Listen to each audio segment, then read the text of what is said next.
season. Plus, to win a family Christmas dinner, complete with a personal mixologist. Follow us on social media for details. Bring the joy with Angostura. You are the gift. Wear a mask, keep a safe distance, and enjoy responsibly. Stoves, fridges, appliances, electronics, household items, furniture for every style and mood, with the Christmas spirit in every room. Fill your home with joy this Christmas.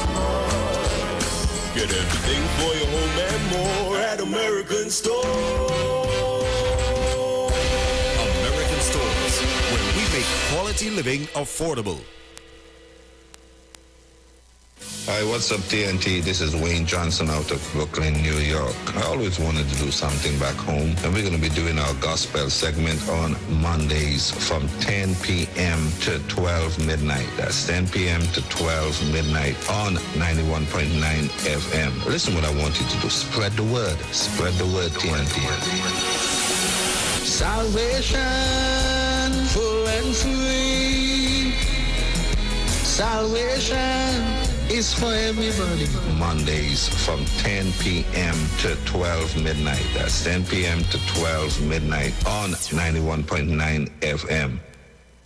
It's Extra Foods, plenty for 20, season to remember with savings.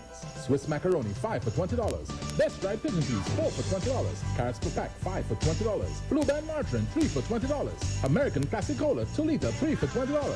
Sunshine Nutty Flakes, 12 for $20. Holiday Tortillas, 7 for $20. And Fruit Juices, apple or orange, 9 for $20. Yes, it's the season for plenty for 20 specials. And sale runs November 26th to December 6th. Extra Foods, always extra for less.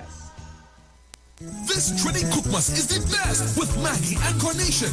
Win one of 5 stoves. Just purchase $25 worth of Maggie or Carnation products and enter online or entry boxes for a chance to win. 5 winners win a stove for the new year. So Parambi pot from now until December 30th with Maggie and Carnation, and make sure to include Maggie green seasoning or Maggie pepper sauce. Follow Maggie Caribbean and Carnation Caribbean on Facebook and Instagram, and NestleRecipesCaribbean.com for the best Christmas recipes. This year, be mobile coming bigger to make your season brighter. So much giveaways to offer. Move with green and be a winner. Win groceries and cash. Home tech makeovers. Free service for a year and a brand new car. Go wish it, just win it. When we be mobile, thousands in prizes. When we be mobile, just win it. When we be mobile, plenty giveaways to win. When we be mobile, top up, buy a prepaid plan, switch, sign up, pay your bill, take a bundle to win over 1 million in prizes. Don't wish it, win it with B-Mobile. Ikaro, I am Alatumishe Ifabamishe Aganki, better known as MC Duke, and every Monday between the hours of 7 p.m. to 9 p.m. I host a show called Orisha, The Way of Life, right here on the Sheet 919 FM, where I have guests passing through from the Orisha Ifa Baptist Diaspora to educate, edify, and inform you, the listening public, about Orisha Ifa practices. So remember to tune in every Monday between the hours of 7 p.m. to 9 p.m. for Orisha, The Way of Life.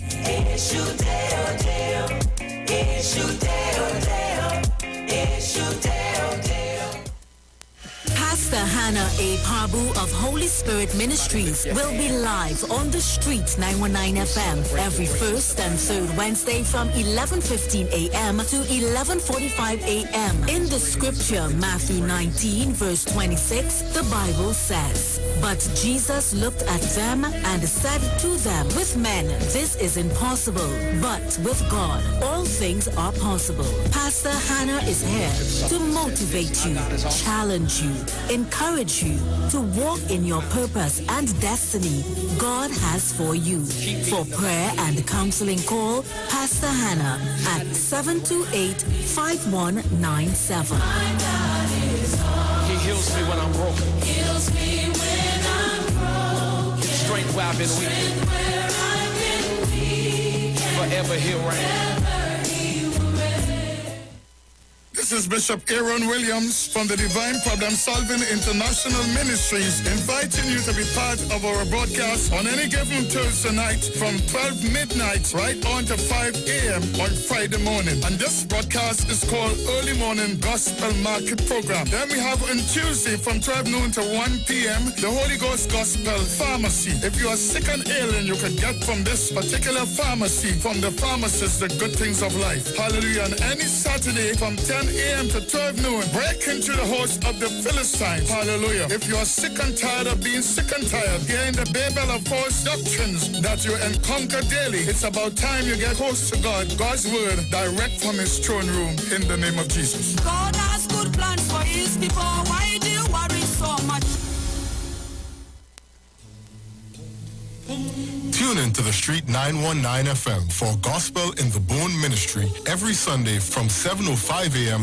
to 8:55 a.m. For the program, God's Last Warning Message. Hosea chapter 4 says, "Hear the word of the Lord, ye children of Israel. For the Lord hath a controversy with the inhabitants of the land, because there is no truth, nor mercy, nor knowledge of God in the land. By swearing and lying and killing and stealing and committing adultery, they break out, and blood toucheth blood." Remember, every Sunday from 7:05 a.m. to 8:55 a.m. for the program God's Last Warning Message with Gospel in the Bones Ministry, right here on the Street 919 FM. The journey's almost home. The views expressed are not necessarily the views of the management of the Street 919 FM.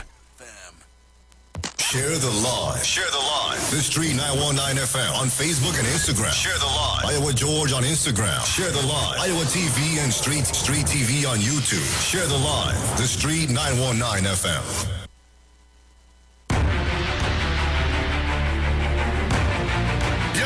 This is your boy Ziggy Rankin, and right now you're listening to the Titans of Democracy. You don't know.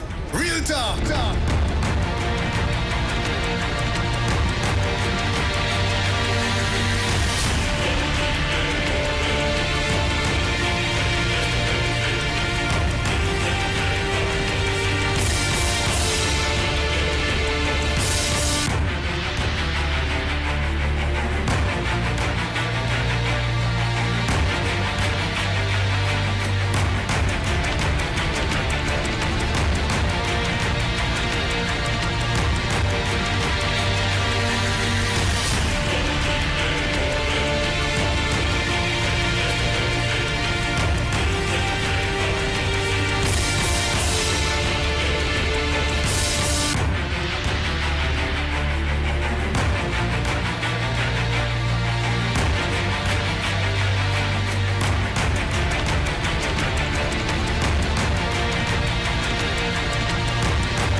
Well, a pleasant good morning to each and everyone, and welcome to this edition of the Titans of Democracy right here on the Street 919 FM. Let me thank the Heavenly Father for bringing me here safe, sound, and all together in one piece. A pleasant good morning going out to my entire family. Good morning to the lovely Miss Sharon Felix and her entire family, to Mr. Dominic Romain and his entire family. Good morning to you, all our callers, all of our listeners, to all of our viewers online.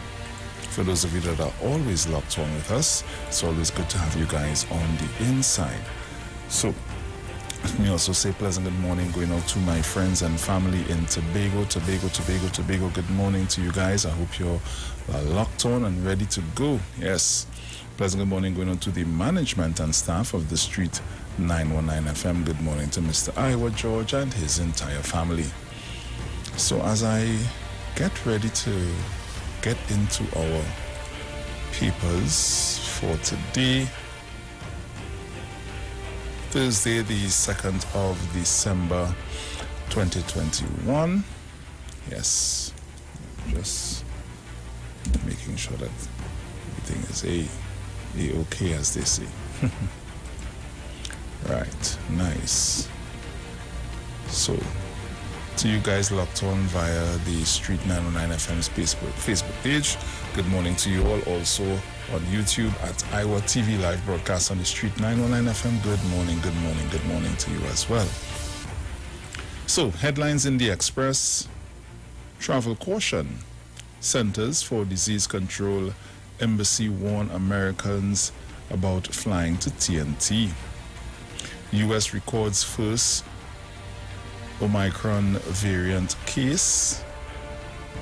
So let's get in on the retired soldier kills 2 bandits. Let's get on the inside and see what's taking place. Steer clear of TNT. The U.S. Centers for Disease Control and Prevention, CDC, and the U.S. Embassy in Trinidad and Tobago are advising Americans against travel to this country. Okay. TNT testing for Omicron. Health Minister Terence Yalsing has assured that Trinidad and Tobago has the capability to test for unique COVID-19 variants as well as for the new Omicron variant. Shootout at shop. A 3rd prison officer and a policeman were attacked at a shop in El Dorado on Tuesday night. PM answers Saddam on Inez Gate. Opposition MP Saddam Hussein claimed Prime Minister Dr. Keith Rowley failed to declare a $1.2 million townhouse to the Integrity Commission and called on him to provide, get in quickly. Yes. Called on him to provide answers related to this purchase. In response to questions about this yesterday from the Express, the Prime Minister dismissed Hussein's questions, saying the United National Congress, UNC, is trying to pretend they don't know the difference between purchase and stealing. Oh boy. Attempt to kill 3rd prison officer, cop injured. Okay, this was the same story. Gopi Singh hits back at Diyal Singh. He's a 2x4 druggist. Former opposition MP Dr. Tim Gopi Singh has hit back at Health Minister Terence Yalsing, who on Monday called on the public to condemn the opposition's criticisms, of government's COVID-19 medical team. During Monday's virtual health conference, Yalsing slammed Gopi Singh, who he said was attacking the very team of health officials he owed his life to after being treated for COVID-19 back in August. Oh boy. 44 more murders than 2020. A Diego Martin man who spent 10 years remanded in custody for murder and was freed in 2019 due to insufficient evidence was shot dead near his home yesterday. Minister Hines makes claim state agents helping bring in guns, drugs. Ravi seeks info on Roger Kawal Singh. Delays in Ram Logan court cases. National hero status for Rihanna in Barbados. These are the stories that are making way in the Express at this time. So we head to the Newsday. And in the Newsday, Diyal Singh, only 0.67% of AstraZeneca thrown away. Judge to rule Thursday in Monkey Tongue Cemetery dispute over family's claim loved ones' remains were unearthed. Well, the story is in double. In Bert, big data can help fight COVID-19. Guyana President, collaborative approach needed to achieve regional food security.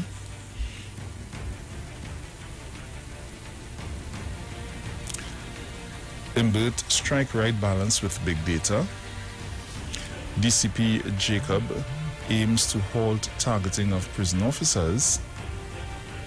Man convicted of 2008 killing home for the holidays as he serves out his sentence.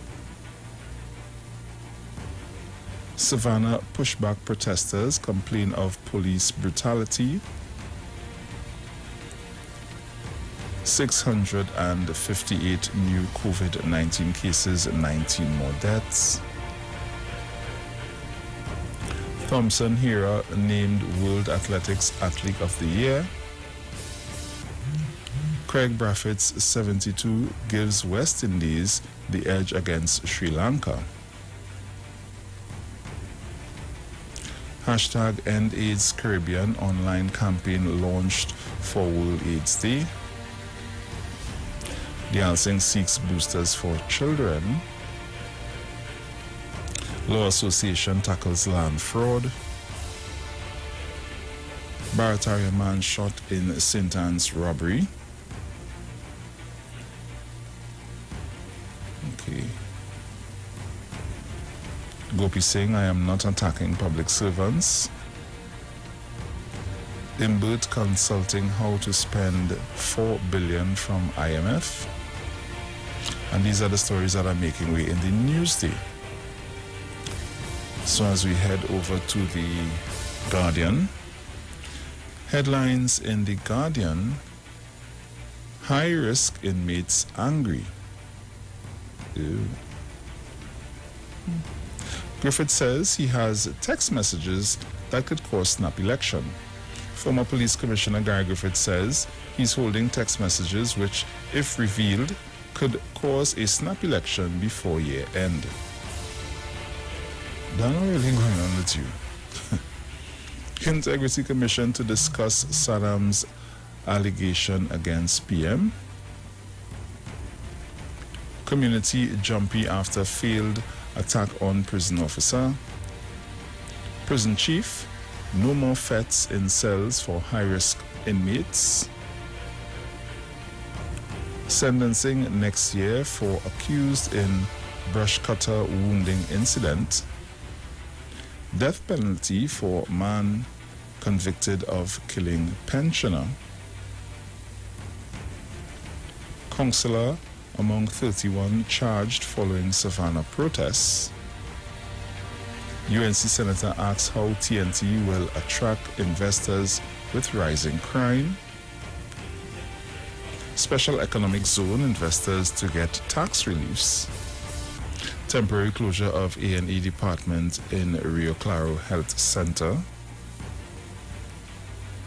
Omicron travel bans harming global corporation who warns. NESC certifies 16 parents in digital literacy.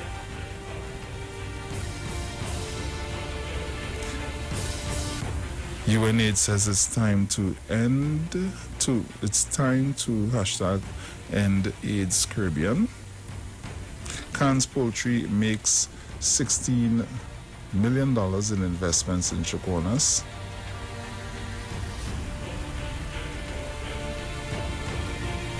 UN Migration Agency, COVID has radically altered mobility. Ages of COVID-19 child fatalities released. And these are the stories that are currently making way in the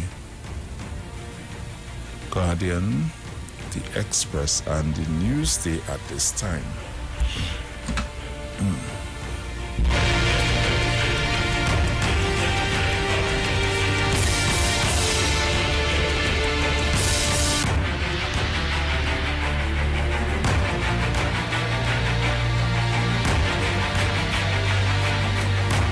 So, in the meantime, while I await Mr. Dominic, I will take just a few calls and keep it brief, please.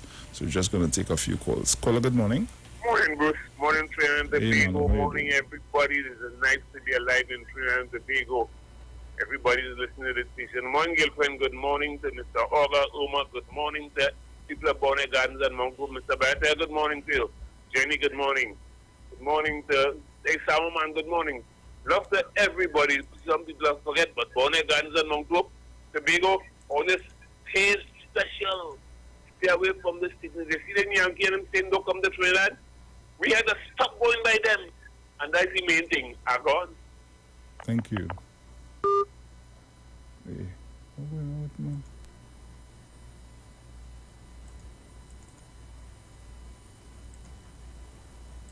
Right, nice. So at this time, let me say good morning to Mr. Dominic Romain. Good morning to you, sir. Good morning. How are you doing this morning? Very good. Nice. like you do, I tell you, and you set back the clock.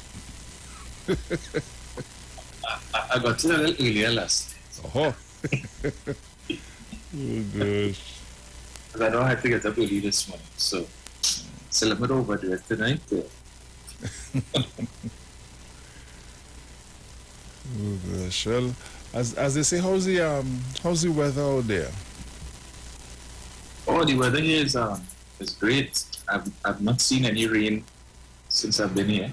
Okay. I thought I got a little bit last night on my way back from last night. I went to the Hard Rock Casino. My first time in a casino. I didn't gamble. I just went to play tourist, and I must say I was very impressed with what I saw. Okay, yeah. Cool. But on the way back, I stopped at the traffic light, and you see water falling on the car. I said, "What is that for rain?" To my disappointment, unfortunately, the sprinkler system for the building right next to where I was, was a little hard now. So, yeah. So that's the closest thing to rain out. So the sunshine here is beautiful, and you know, a little chilly, so I could work with it. All right. Yeah. Ain't too cool, just right. Nice. Well, it's rain for so here. You serious? Yeah. Rain. Well, I think it kind of is up now. Oh, it raining this morning too? Yeah, a small thing this morning, nothing too much. But I feel by the time you're ready to return, you might get some showers on your way home. You never tell. Oh, that would be great. Never tell. Yeah. So I'll just finish up the papers. Okay. So take everything over to you. Well, as I said, I'm so caught up these days, I don't even know what's happening back home. Even except if I see one or two things when I go on Facebook. Okay. So, good morning to all of our loyal listeners. So many to mention, as always. Good morning to Mr. and Mrs. Seppi, Mr. and Mrs. Regis. Morning, Angie. Good morning, of course, to Mother Tunapuna, Mano, Oman, Olga. To Alison Samuel, morning to you as well. Jeanette McDonald, I give Jeanette a call as soon as I come back. Yeah.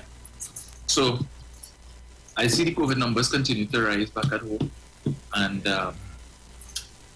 so, to the form, Chinese decided to show their colors. I saw they still went ahead and had this march. Yes, Papa. This protest. And a few of the activists were arrested. Some of the more prominent ones, the like of David Welch, Gregory Aboud, Gary Aboud,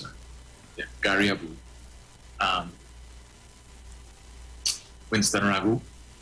You know, wasn't Vincent Ragu supposed to be what is call it? A clairvoyant. He could see the future. Yeah. We didn't foresee that he was going to be arrested. So he could have avoided that. Yeah, right. A bunch of jokers. You know, the thing that I find interesting, you know, Philip Alexander wasn't there. Yeah. Only not yet. Bright, you know. Yeah, of course.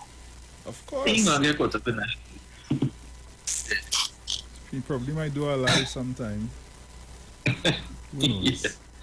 This next one, who a few months ago had threatened if she see Dr. Rowley, she wants to cuff him in his face and cuff Terrence Yeltsin. She too, but she was smart. When she see people getting locked up, she went and hide behind a car. But yeah, that she taken all lock up now all of them man. I think $15,000 bail. Sure pay. Yeah. Like I say, the only way to teach a Trini is to touch his pocket. 15 wet ones, eh? Yeah. 15 wet I ones. think they had a paid court sometime in January or something. So. Right. Yeah. What did that accomplish other than possibly a spike in the numbers the coming week or couple of weeks, right? Because I didn't see any social distancing based on the limited videos that I've seen so far. All it was a big rabble.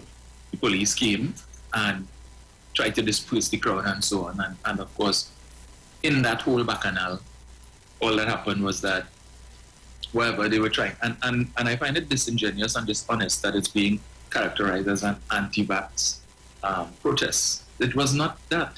Those people who came there were not about protesting the vaccine. They came there to protest the government. So, I mean, really, Rowley must go and Rowley must go. How is Rowley having to go mesh with getting the vaccination? The government hasn't made vaccination mandatory. So if Rowley goes, what will happen? All these people who are saying that Terrence Yeltsin should be fired because of the daily numbers. So if Terrence Yeltsin goes, and but who? What will be the outcome? All of a sudden COVID will disappear? Yeah, but the daily numbers has nothing to do with the health minister. Mm. The daily numbers has everything to do with we the individuals. Correct. And what we intend to do and not do. So I don't, you see, sometimes when you hear certain things here, you really have to ask yourself, these individuals really thinking about what it is they're saying, or they know why they're here? Waterfront ilk at its finest. The new and improved. Yeah. But it was what, 600 and something or 700 and something new cases yesterday? Yeah. And so yesterday so was, again, yesterday was 600, the day before was 7 something. Mm-hmm. And again, the point I make, and it's noteworthy to mention, that we were not seeing these numbers during the majority of the SOE. We had all the restrictions in place. That's right. So all who were saying that the SOE didn't work. All who were saying that the restrictions and the lockdown didn't work. We all say now. When it is that mass movement was restricted, when the number of places that were available for people to go and so on, and the number of people who were moving about, when those numbers were severely restricted, and we weren't seeing these, all we were seeing was daily numbers of 100 and something, the odd 200 and something. We were seeing deaths in the single digits. Now that SOE done and majority of restrictions lifted, what is saying now? You still want the beach open? You still want the rivers open too?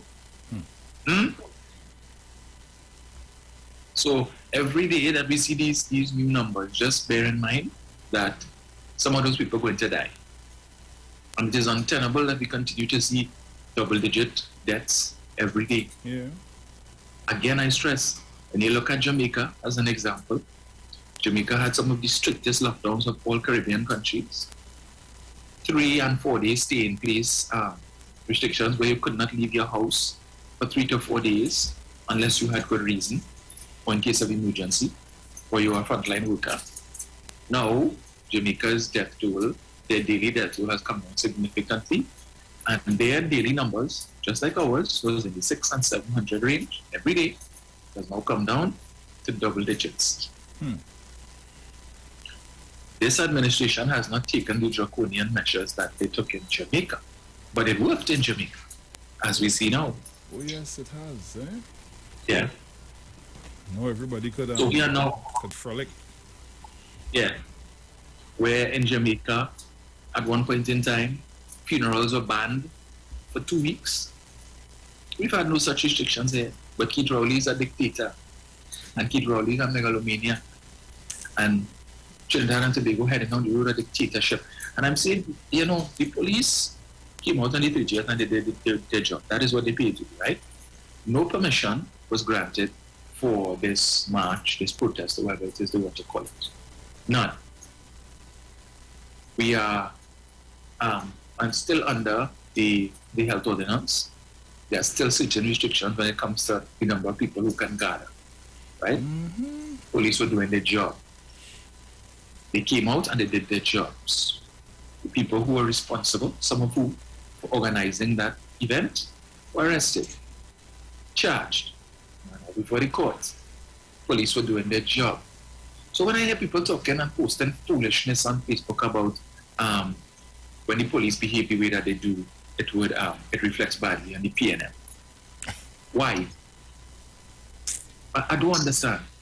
How does that reflect bad? So who and talking nonsense about the police receive instructions and they receive instructions. Police doing their work.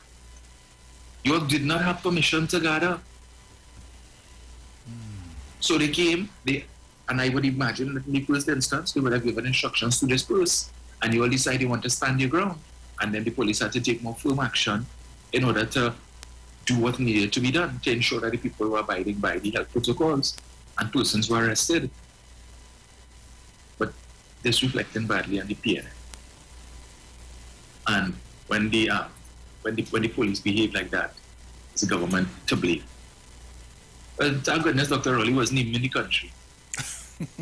But you know, they say, yeah, he called for Charles Hines and tell Hines to tell Jacob to send the police. Government has made the point they are not afraid of protests. That was the song that you all were singing for how many months? But the reason why they put the state of emergency in place is because they are afraid the mother of all protests. They ended the SOE early. They weren't afraid of any protests. Why you all then take advantage and do it earlier? I'm talking about the numbers that came out, and that spells bad news for the government. Really? Okay. Let's still have to wait till 2025. Still have to wait. And unfortunately, on a daily basis, the size of the electorate continues to dwindle every day as a result of COVID. Yes. So we now have 2,000 plus voters less than we had in 2020. And if this foolishness continues in the way that it is going, chances are that in the not too distant future, we'll have over 4,000 and maybe 6,000 less voters. And that small number can make a huge difference, depending on where the concentration of those deaths are. I'm not trying to trivialize these people's deaths based on elections, but it's a reality. And I will repeat again, all those people who died yesterday, the day before that, and the day before that. This time last year, they were looking forward to 2020. This time last year, they were looking forward to a 2021 with perhaps a better situation with respect to COVID. Because around this time last year, the talk was about the creation of a vaccine. Right? Many of them, well, none of them knew that this last year would have been their last Christmas. And they were gearing up last year at this time to celebrate, those who inclined so to do. This year, they're not around. And there are some of you listening to me now who, unfortunately, may very well end up being victims, statistics of COVID. terms of deaths. So, I hope those persons who decided to go out on the 30th and mingle and do whatever it is all it was doing. Well, remember the advice I gave you, I'll go down to your funeral home of choice, pick out your coffin, organize your clothes, write your eulogy, right? Make peace with who you had to make with. So sad, yes. You never know. So sad. Because I see a video going around, a couple of videos going around on Facebook of a fight in Tobago. Mm-hmm. And the persons engaged in this fight were wearing PDP jerseys. Yes. I wonder if it is that was PNM people who put on PDP jersey and went now in the mall or whatever and fight to make the PDP look bad. You know, it's only a matter of time before you hear that. Of course. Yeah, people like that, PNM people they're trying to set up the PDP. They went and buy PDP jersey and put it on and go and fight. I understand the man in plain clothes is a police officer, allegedly. Yes. Yeah. I think he, whatever it was, from watching a couple of the videos, well, because there's a video where they ended up outside and the officer was, he was detaining a lady. There was also a female police officer in plainclothes who made a call to get assistance for the officer. It seemed to have something to do with the lady not wearing a mask. At least that's how, from the little banter here and in between, it seems to be something to that effect. So I'm not quite sure, you know? Right. But as to how the whole thing ended up in what we saw. Yeah. Yeah, trying to... that part is and there were several persons in PDP jerseys who pounced on the man at once. So I saw one woman hit him, to cuff in his back, and next fella have him in a headlock and all of that while he trying to restrain the other person and so on. And I hope Tobago notices that even before the election, the PDP is not even in power. And look at the level of nastiness, right, that's taking place. These sites that we're seeing is totally unfamiliar when it comes to all things elections in Tobago. And Tobago people admit that. The level of vitriol and nastiness that they have witnessed in this election campaign is unprecedented. And when you have a party that is as they say, born in sin, shaped in iniquity, we expect born in chaos. Chaos. That is what the leader of that party brings. Chaos. Right? He has the PSA in chaos. And you expect anything to be different? This level of aggression and you hear it, Bruce, when some PDP supporters call the radio station and you try to engage them. They would be listening and they hear and talk about PNM and they were calling PNM dead, PNM this, PNM do nothing, and PNM. Okay, so can you tell us why you supported the PDP? Because the PNM do nothing. Again, why are you supporting the PDP? Because the PNM do nothing. Okay, and what is the PDP going to do differently? You can't tell me. Well, the PDP can't do no worse than the PNM. So that's why I said, okay. So, right. So if they can't do any worse, but you ain't telling me they will do better, you're telling me they can't do any worse. So my circumstance is what it is right now under the PNM, and the alternative that I'm espousing, I cannot see that they will do anything better for me. But I'm prepared to continue to live in the same situation under Watson. Right. A man with big question marks over his head. Up to now, again, Watson Duke, maybe I missed it. I have not seen a live Watson Duke highlighting anything that he has done in his district over the last 5 years. Nothing. But you're all over the place. I saw a video just now before I came on where I think he went to some sanctuary villas or something to talk about how the PNM spend money to buy that and then and all of that. And that is just to tell what he is the type of person. If he do so and he come and he give you a phone, Dominic, Yeah. He had to do a live to let everybody know. I just gave Dominic Romain a phone. Yes. PNM couldn't give him a phone, so I gave him a phone. So what have you done in your constituency? Nothing, I guess. I don't know. And knowing the individual that Watson Duke is, he would want to highlight his accomplishments, right? To say, well, look, I did this, I did that. Look, and this I did as an ordinary assembly. You know, he has and not even because I was even. Yeah. So imagine what I could do if I am in charge. Yes. Imagine what I could do if the PDP is in charge. We've not seen that, right? But you want to talk about, you want a change, and you want representation. What representation have you gotten from Watson in the past 5 years? What representation? The majority of projects that would have taken place in that Roxborough-Delaford district, based on my conversation with Nadine Stewart Philip the other day, was things that was undertaken that were the initiatives of the PNM control THA Executive Council. Had nothing to do with Watson Duke. As I said, the only time I ever saw Watson Duke highlight anything in his district was in the lead up to the election in January, where he went, where the PNM had done some paving, and he went on to look at the paving and say, watch, look at paving this road and the paving that road, and they're now doing that, and to ask people in the area if they feel that he could lose his seat based on this work that the PNM is doing. That was about it. But he all over the place, he could tell you what the PNM do and what the PNM do. And well, balance it. If you want to show me what the PNM didn't do, show me what you did. Exactly. Simple. I didn't do anything either. Faith be Israel. What have they accomplished? In the last, between January 25th and now, what have you all accomplished? The 6 of you who won your seats. How many produced letters? Show how many letters you all have sent to the THA requesting infrastructural projects in your districts. Tell us, what is your track record?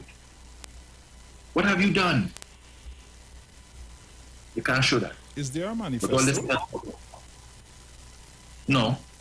Okay. Only I set a whole talk. But let me fix this. And let me fix. The only thing that we know you all plan to fix is the size of the THA workforce. And despite your claims to the contrary, the heads of the PDP have maintained, all 3 of them having maintained that the size of the THA workforce is too large. And the only way that could be fixed is either you stop hiring or you send people home. Faith be Israel spoke to the issue of persons who are employed on short-term contracts. What is going to happen when these contracts come up for renewal? If it is that the projects that these people are working on under PDP administration, they decide to discontinue, then they have justification to not renew these people's contracts. So we simply say, well, this was a PNM project, which we will not be pursuing, and therefore the persons who are employed on these projects are no longer required, their services are no longer required, and therefore there will be no need to renew your contracts. What you're going to do, right? You're gonna, and I continue to add, you're going to pick up the phone and call the private sector. You're going to call Stumpy and tell him, take 40. You're going to call Mr. Warner and tell him, take 100. You're going to call Almondos and tell him, hey, how much you could take? You're going to call Coco Reef and tell them you're sending 40 people to come and put on white gloves. Remember? You didn't want them working in sandals wearing white gloves. You send them up to Coco Reef to wear the same white gloves. I just asked him, what do you think, Seems like some Tobago people like Bully Faith. Yeah. Well, as I said, I don't live in Tobago, Bruce. I haven't been in Tobago in over a year. I think last time I went to Tobago would have been in January, I think, of 2020, to judge the Junior Calypso. Okay. Whatever to go. Yeah. So, but I love Tobago. I love whenever I visit. Yeah. It's a nice place. A lot more to be seen. But if yesterday's display in those videos is anything to go by, to me it's a reflection all of you people with all your big red flags, well, yeah, no justice for you. No justice after the election. I look for that. So stay home now. Go bring out your family to vote. Some of them PDP and PNM living in the same house. Oh, let me get out. I'd love to be a fly on the wall. Every day is cuss out. Every day I like cussing one another. PDP this and the PDP that. PDP is just about what's Duke. Self-aggrandizement. That's what it is about. It's an ego trip. He had your, this man has the audacity and the temerity to go and talk about the sanctuary, the land, how much money the PNM spend, and look at the state of it. What about the PSA headquarters building that they purchased down in, I think it's San Fernando? Why don't go and do a video on that? What is the state of that? How much money, PSA money, you spend on that? Tell us about that building now. And I think I have another one if it's in Tobago or something, so too. What PSA money spent on that? Where's the value for it? The $6.5 million in deficit that the PSA coffers is in. What that money spent on? But you want to talk about $22 million spent on illicit activities and so on and money laundering? All that talk while you pull up in your entourage of Range Rovers. Yeah. I tell you, I saw a video, they was not one but two, Range Rover Vela and the Range Rover Sport. The man driving in style. That is vehicles fit for a Duke. Yes. Yeah. No more. He can't continue to drive that Mercedes. That is damaged goods.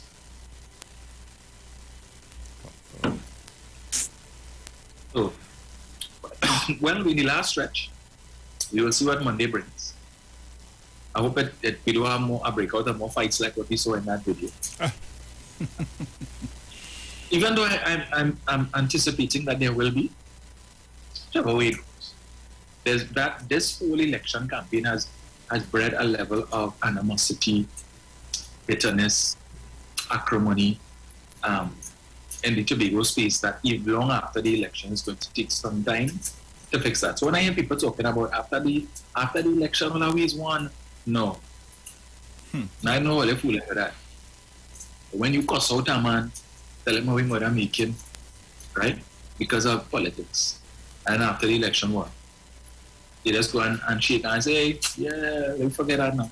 Really? All that blows all the rain on the policeman in the mall. And it's just going to be bygones, let bygones be bygones. Tobago is one big family after that. No. What Duke requires his supporters to carry out his campaign of no justice for the people with the big red flags. So if you know, and you know, you got to go and take down your big red flag from now, right? Go and buy a PDP jersey. So, depending on how it goes on Monday night, you can decide where you do it. Sort out yourself, man. Sort out yourself. Okay? We have a guest this morning, right? Yes, I just sent the information to your phone. Right. I was hoping to, yes. Right, I know. I almost forgot the housing project in Long Circular. Since Mr. Duke want to highlight projects that are unfinished, that money spent on and can't finish yet. How about that? What's going on there, Mr. Duke?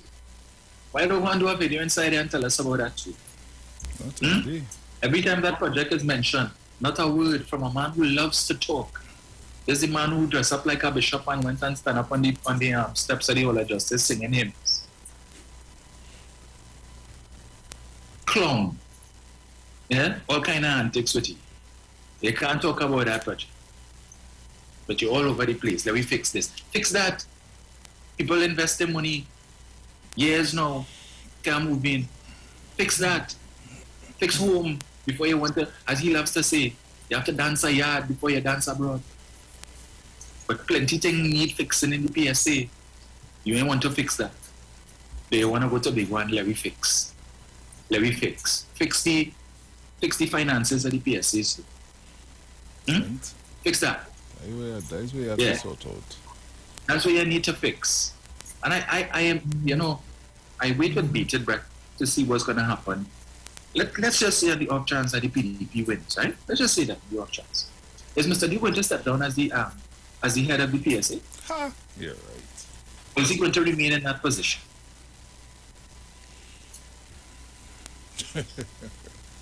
I just want to know. But you see, people are allowed to let anything stand, and allowing Watson to set precedent that is unacceptable. And if it is, God forbid, that they should win, and Mr. Duke is made a secretary, despite if you will talk and all the judge, they're talking nonsense. And I see he posted up something a couple of weeks ago, but somebody writes something about why he wouldn't be a secretary and why he can't be a secretary, and he was endorsing that, trying to fool people, right? But the man loves power, okay? And the only reason I could see that was he could not want to pursue a secretarial position, and that wouldn't stop him anyway, as if it is that he tells himself that every PDP wins, that somehow they would attempt to consolidate that support for the general election in 2025. But the only benefit that would be derived from a PDP victory on Monday is that the people of Tobago would have 4 years to see what apparently some of them cannot see now. Okay? 4 years to see that. Well, we have about a minute and 30 seconds again before we go to the break, and then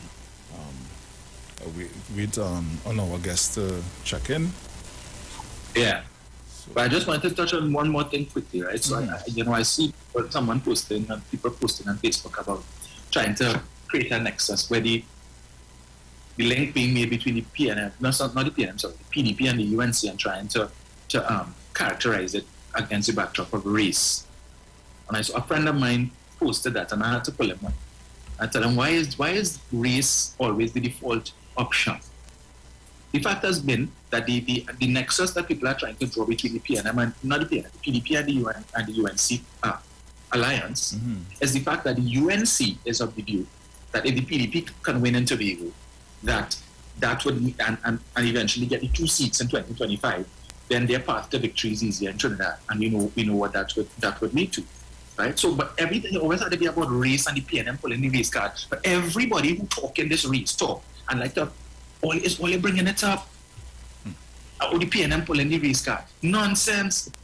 All the people who be talking that race talk is UNC, right? And people who trying to create some kind of background. It's all you're bringing up the race thing. How race come into that Tobago people? If there's one thing I can still say about them, that they maintain, notwithstanding the perception that that they have a higher moral standard and so on, that is now in question. But the issue of when it comes to race, that's not an issue for them. Right? The racial divide that exists in Trinidad is not interviewed. So the ads came out? Yeah. All right, so we'll go to the ad, and when we come back, we will have another interview this morning with one of the PNM candidates, and I will pose that question to the individual in respect of what would have taken place yesterday. All right.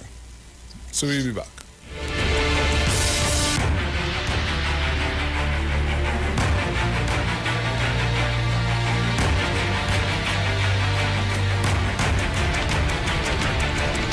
Something extraordinarily exciting is happening all over the country. The Multiplier X Effect. NLCB Scratch players have been extremely ecstatic as they can maximize their winnings up to 17.5 million in cash with the new Multiplier Trio of Games. Okay. For just $10, $20, and $50, play the trio of 10X, 20X, and 50X games for a chance to win your way to 17.5 million in cash and up to 45 chances to win. The new Multiplier Trio. Play all three and multiply the excitement today. Players must be 18 years and older. Please play responsibly. I wish I could win some money to go shopping. Well, I wish I could win some food. So wait, the two of them don't be mobile giving away cash, groceries, tech makeovers, and things for Christmas? What? You serious? Yes. But you know what I wish? I wish you two of you good for nothing will pick up a paintbrush or a broom and clean the damn house. Don't wish it. Win it with B-Mobile this Christmas. Over $1 million in cash and prizes. So come buy a prepaid plan. Switch. Sign up for any postpaid MiFi or wireless home broadband plan or pay your bill to enter. Visit bmobile.co.tt for details. B-Mobile. Life is on. Red and ready to PNM we voting for. Red and ready to PNM we voting for. Red and ready to PNM we voting for. Red and ready to PNM we voting for. Show me red, everything. Show me red, everything. We taking our chances. We don't pick we side. Oh, show me red, everything. Show me red, everything. Taking our chances. We don't pick we side. Oh, PNM is stronger. We blessed by the Father. Protected we stand. Lord, your grace is so sweet. This is a new chapter. She going to write history. She have the right energy. Can't stop, you know, protecting my future. PNM all the way. 6th of December. Ready for victory. As Bally's here, we waving. As Bally's here, we voting. I tell you, we done pick a side. We ready to ride. PNM on the fire. PNM on the energy. A positive energy. And the kind of damage. This side of fire. This side of energy. A positive energy. And the kind of damage. December 6th, take no chance. Protect your future. Vote PNM. Great is the PNM. Look, there is the price of goods in the budget. No, but cost cutters have the best price for my pocket. Oh no, this is Robbie B, and I shop at Cost Cutters Supermarket. 4 locations: El Dorado, Sangre Grande, Columbia, and Scarborough, Tobago. We are the most affordable supermarket in Trinidad and Tobago. You can always depend on us.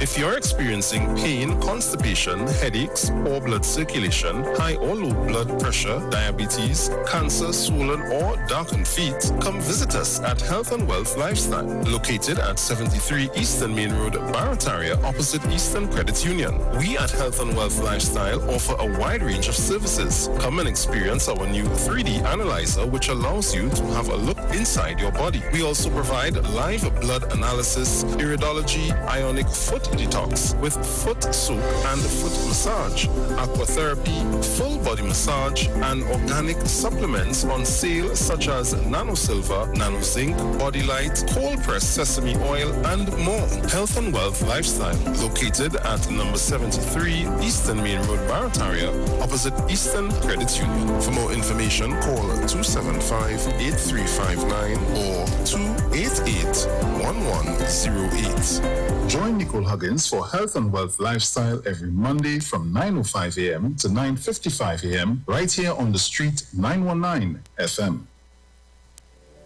Turn your lights down low and listen to the Master's Radio.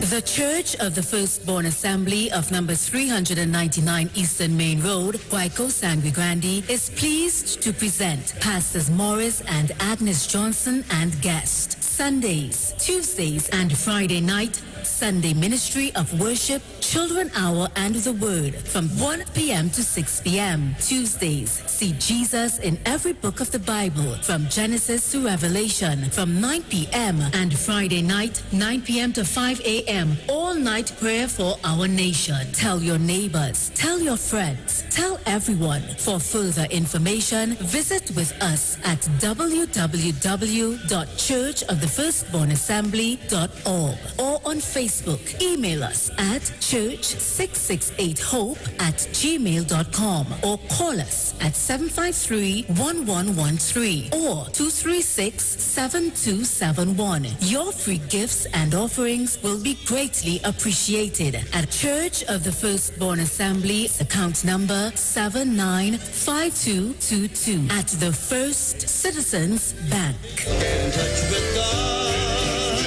Turn your radio on.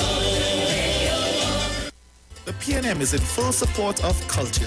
We will showcase, strengthen, and provide exposure to Tobagoan designers by creating an annual fashion show with grant funding to participants. PNM, we getting it done. We building it up. We upgraded and constructed pan theaters for Carib Dixieland, Cats and Jammers, and Eastside Steel Band Orchestra. We getting it done. PNM, we building it up. PNM. Artists will receive increased travel subsidies, making access to regional and international festivals more affordable. We getting it done. We building it up. PNM. The Cultural Ambassador Program Tour will resume for outstanding creatives to represent Brand Tobago regionally and internationally.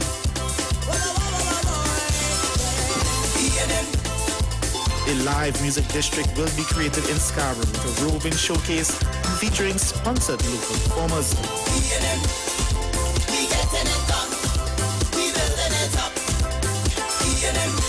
We will market location Tobago in the international film arena to support our film industry.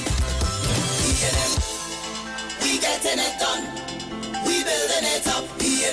The PNM is in full support of culture. On December 6th, vote PNM. Share the live. Share the live. The Street 919 FM on Facebook and Instagram. Share the live. Iowa George on Instagram. Share the live. Iowa TV and Street TV on YouTube. Share the live. The Street 919 FM. To let our voice be heard, echoing all land and all across the world. Standing strong, it's time for us to unite. Let's come together, PNM for our future, and we'll sing Let's do it together, PNM for our future. So welcome back on the inside. If you're just joining us, you're locked on to the Street 919 FM. This is your Titans of Democracy, and we are here with you. So I'm still waiting to see what's taking place with our guest this morning. So let me see if I can make a call or two, see what's taking place. So just bear with us, we'll be right back. And we'll sing Let's do it together, PNM for our future, and we'll sing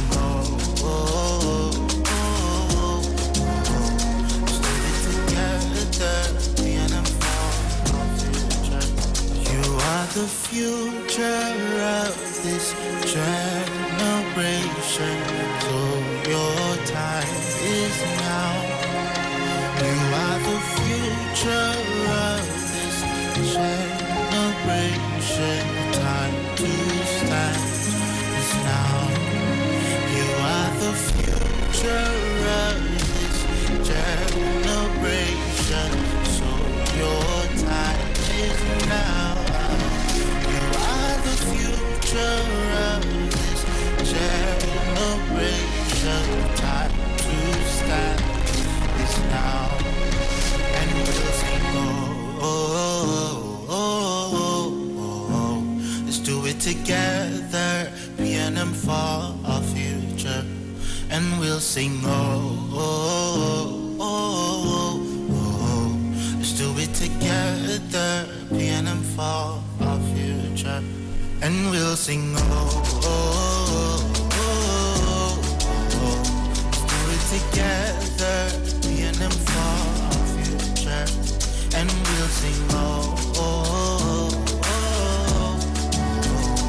do it together, PNM for our future. Well, Dominic, I guess we'll just continue until our guest arrives. Okay. I just sent you let me see if you got a video there. Yeah, no, I sent it.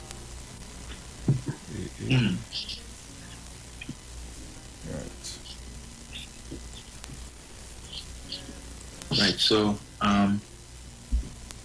we have we spoken to all 15 of the PNM candidates? I'm not sure, and I was trying to check. Check the other day, because I know there are one or two cases where we doubled up.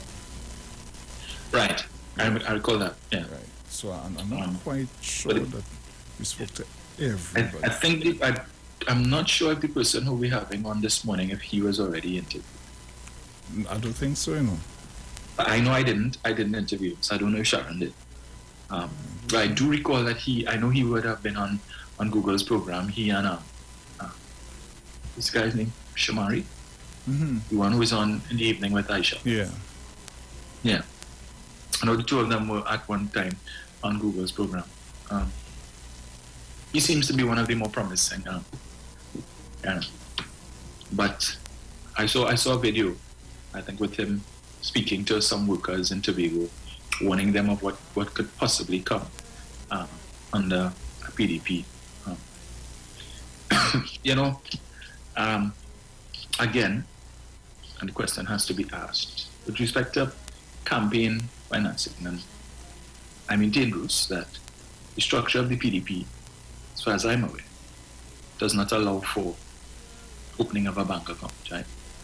Because as far as we know, they don't have a national executive, they do not have a constitution, and some of the necessary positions in terms of offices that you require on a national executive or a central executive to facilitate the opening of a bank account, as far as we are aware, they don't have. So the financing for the PDP's campaign is coming from where? And how is that money being managed? What is the structure or the systems that are in place to provide for accountability? Well, I see they're selling merchandise, they're selling hoodies and jerseys and other paraphernalia that is normally that would normally be, well, not hoodies, but the jerseys and so on would normally be given out free of charge in an election campaign. It's something that people are accustomed to. Now we're being called to pay for it. He's on? Yes, he is here. Let me admit him in.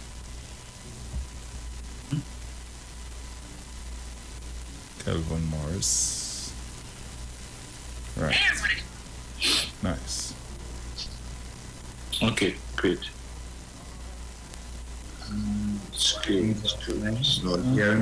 Yes, we are. Morning. That's it. Right. Yes, folks. So, as always, we continue our series of interviews with the PNM candidates for the upcoming THA elections on Monday. Let me also highlight the fact that while some may say that the interviews have been solely PNM, with respect to the PDP, it certainly has not been for a lack of trying, right? But perhaps they are afraid of the station, or maybe they just can't be grilled or stand robust scrutiny. But we have no such fear on the side of the PNM. And so we have another one of the candidates this morning, Mr. Kelvin Morris, a name which is certainly no stranger to this station. Kelvin, morning. Remind me, you are the candidate for the electoral district of Darrell Spring Wim? That's correct. Good morning, Dominic and team in 91.9. Good morning to all of Tobago, Trinidad and Tobago, and all your listeners across the World Wide Web. It's indeed a pleasure to be here with you all. And yes, I am the PNM's candidate for the electoral district of Darrell Spring Wim, which encompasses all of Wim, Spring Garden, Trace, Darrell Spring, Glen Road, Idlewild, Spring Hill, Summer Hill, Mount Pelia, Mount Mary, Sansas Hill 1 and 2. So it's a very diverse electoral district, and I want to say a special good morning to the residents of that electoral district of Darrell Spring Wim. Right. Is this is a new district or a reconstituted district? Yes, so this is one of the reconstituted districts. Of course, I am currently the area representative for Blackrock Wim Spring Garden, and this district would have been one of those districts that would have been affected by the realignment. So now what would have happened in this district, some of Blackrock as well as Lekoto would have been taken off from this district, and added would have been piece of Glen Road and Darrell Spring to this district. Right. How many candidates are contesting that district? As far as I know, there are 3 candidates. Myself, the PDP candidate, and the new party IDA. Okay. Yes. Right. So, have you encountered any of your challenges on your walkabout thus far? It seems like none of them want to really meet with me because I've not had that opportunity. But I'm familiar with the PDP's candidate, not the ideas. Right. So I saw a video on social media yesterday where you were having a discussion with some workers. Giving them, advising them on how they should conduct themselves on Monday, and why it's important for them to make the right choice. So tell us a little bit about that.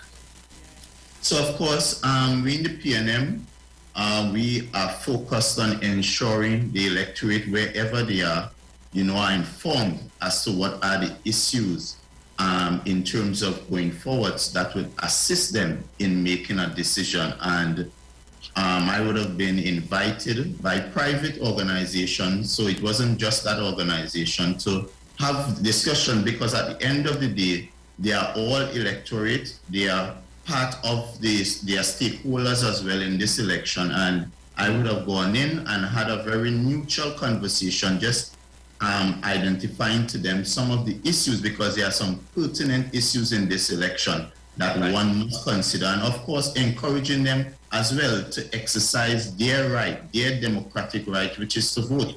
Because at the end of the day, many of our foreparents and would have died and would have sacrificed for that franchise, that ability and that entitlement to vote. So it was in that capacity we were having a discussion, and the discussion was one that really was about encouraging persons to go out and exercise their franchise, which is to vote.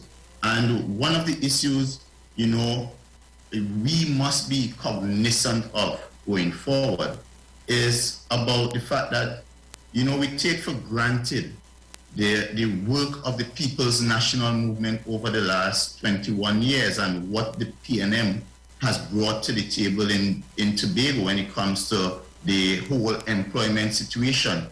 When the PNM came in 2001, we were at about 13% unemployment rate in Tobago. And as we stand now in 2021, I'm informed that we are about 5%, and in any economy, 5% unemployment is considered full employment. So we have worked a lot, we have come a long way when it comes to the point of employment and unemployment. And my discussion was really to encourage them to understand that we at a point where you have a government, even in a pandemic, that have been able to stabilize jobs. And we must ensure that going forward, that is one of the considerations that, you take into account going forward. So speaking of videos on social media, there's another prominent one that we're seeing right now of an incident that would have taken place yesterday involving apparently supporters of the PDP. As I was telling Bruce before we came onto the interview, I would not be surprised to hear people say that it was PNM supporters who put on PDP jerseys and went on stage that, to make the PDP look bad. But the level of acrimony and nastiness that we've been seeing taking place is unprecedented in Tobago politics, right?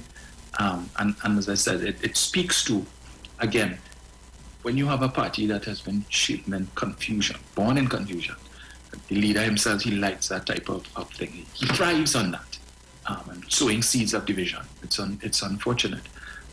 We've not seen that on the side of the PNL. I'm not just saying that because, So, what are your concerns with respect to how the campaign has developed so far, particularly with respect to this level of animosity that we are seeing? That, we've grown accustomed to it in Trinidad, but as I said, in Tobago, that is unprecedented. Well, as a Tobagonian first, I am concerned because, I grew up in a Tobago that is very loving, very accommodating, and very respectful. I was taught by my grandmother from a very early age that you don't ever go out and pass any senior person straight. You must say good morning, and you call everybody tanti, cousin, or nenen. And it, you know, everybody, when you grow up in a village like Wim, we consider ourselves family, regardless of your political persuasion or so. And the level of hate and acrimony that is infused in this election really starts from the head, as you would have pointed out. You would recall, and it's there for all to see, where the leader of the PDP during the 2020 elections was saying to all of Tobago and to the world, he hates PNM people. That's a strong word. Hate is and he even went on to say, these are my last words. And people don't forget last words. So he's saying to us, I mean it. I'm not just saying it.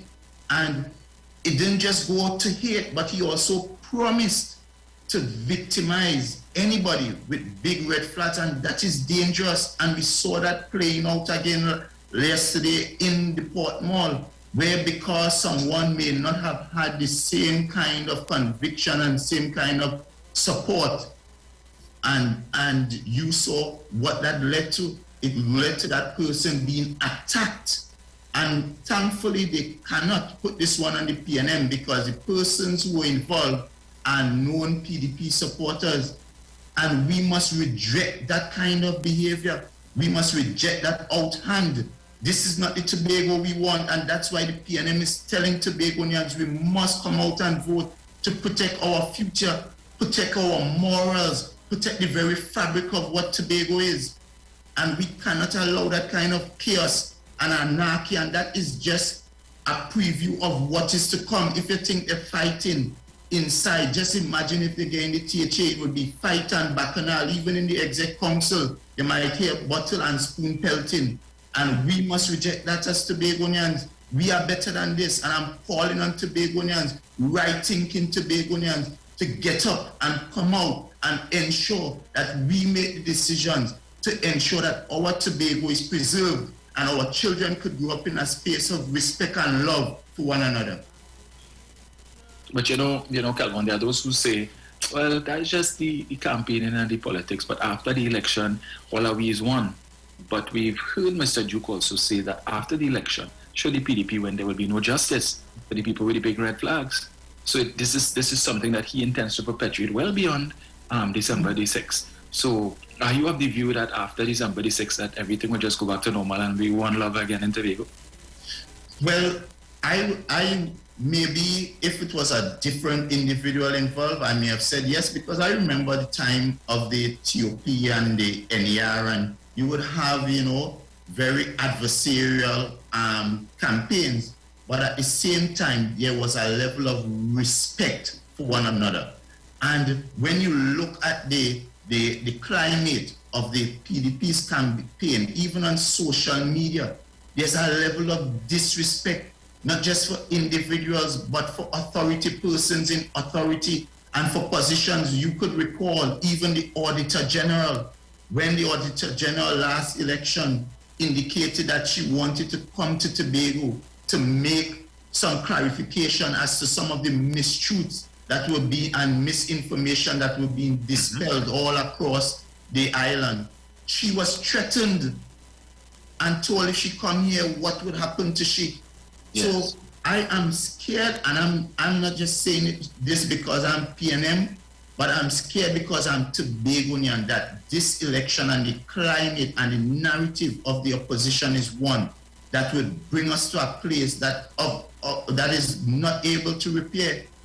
There are relationships that are being broken in this relationship, friendships that would just not be able to be repaired because of the level of animosity that is being spread on the other side. When you look at the PNM on social media, we just take, for example, the PDP would have a meeting, and if you go on their social media, there'll be PNM people there, and they would quietly observe.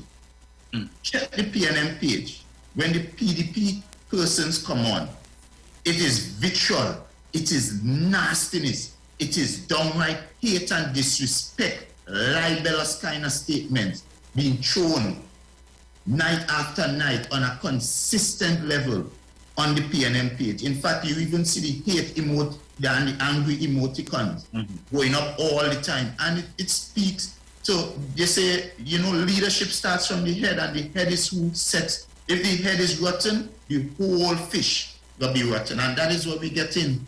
Yes. And so clearly this whole campaign of hate started by the leader.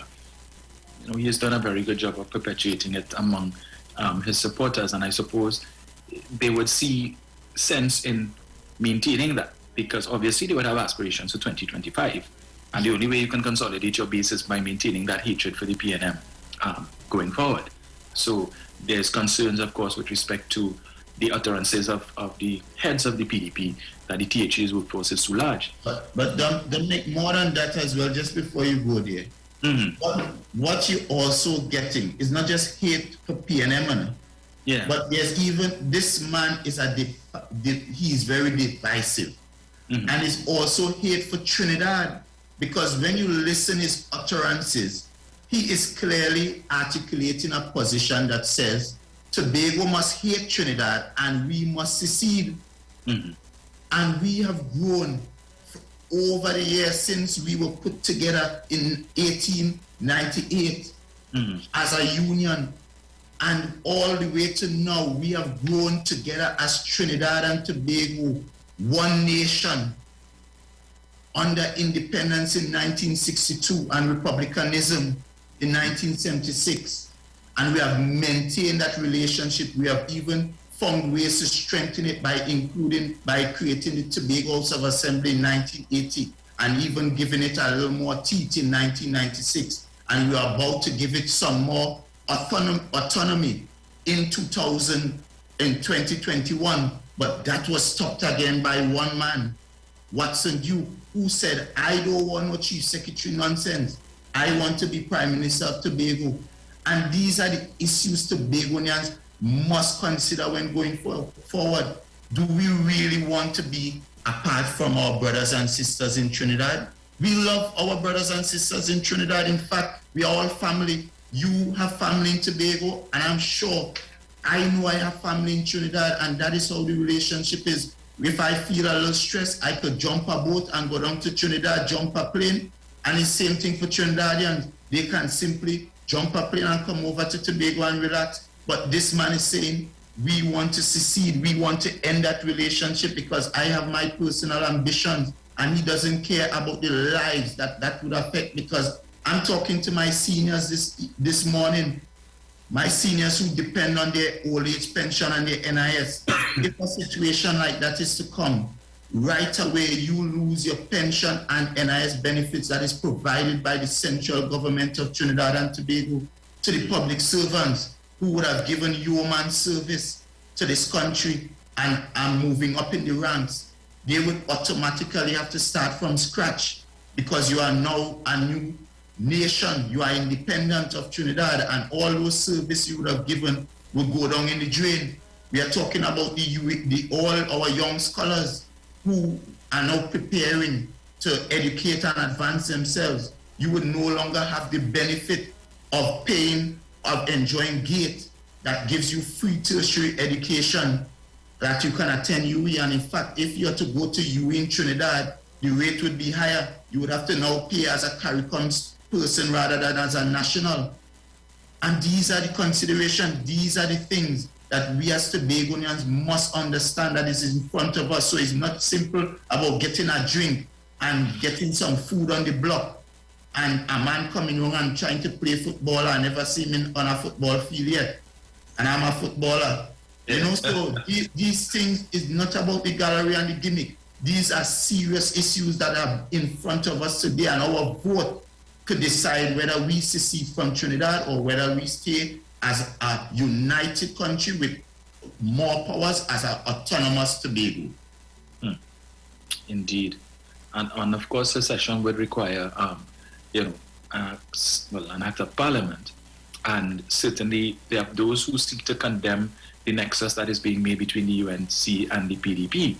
But it is not far-fetched to think that if, God forbid, the PDP was successful to win the 2 seats in 2025, and the UNC would see that as an easy path to victory for them, that it's not beyond the realm of possibility for what's new to, as part of a negotiation to join them, to say, well, okay, we will give you the 2 seats, but we want secession. So once we do that, we can get rid of Tobago as an issue for you all once and for all, and therefore make it just a Trinidad fight. Yeah, definitely, because you see, the 2 seats in Tobago is a thorn in the sides of the UNC.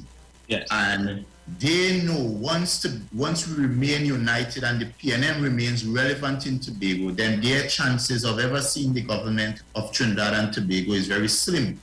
And so it really benefits both parties if they can really separate the islands. Tobago, you go your way, and Trinidad, you go your way.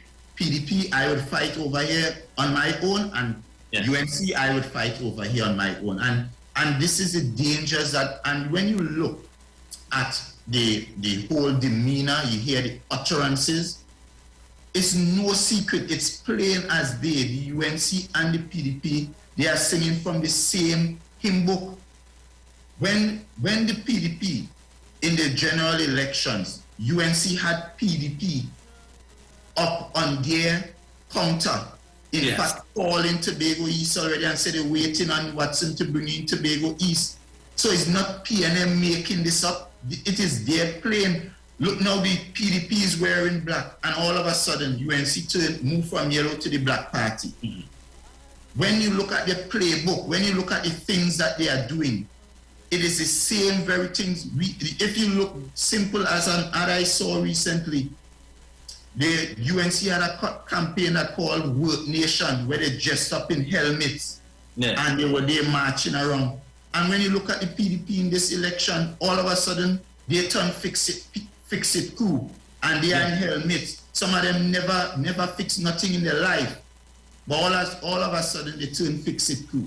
So it is clear, it's only Tobagonians who just hate the PNM would not admit, but it's clear that the UNC and the PDP is going along the same path, and that is why when we had the opportunity for autonomy, the PDP they had to march to the beat of the UNC, and they had to give the UNC legs to run on. So that is why after calling for the autonomy bill, they were the ones who turned around and reject that very autonomy bill. That autonomy bill, which would have given Tobago and the Tobago House of Assembly an island government with the powers to create our own laws, so that in an election like this, after whoever would have won, and you go to the legislature, you would have gone there as a legislator, because you would have been able to make laws, you would have been able to sit down and look at the things that Tobago require and be able to make laws specific to those things.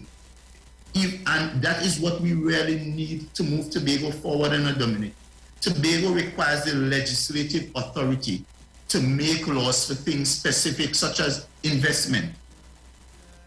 We right now, even in the middle of a pandemic, and people are calling for the beach. I would share with you, I want the beach open, because I know my father, my parents, they look forward to going to the beach as for therapeutic reasons. And we could have said in Tobago, our situation is a bit different. Of course, the beaches are an integral part of our well-being, of our economy as well.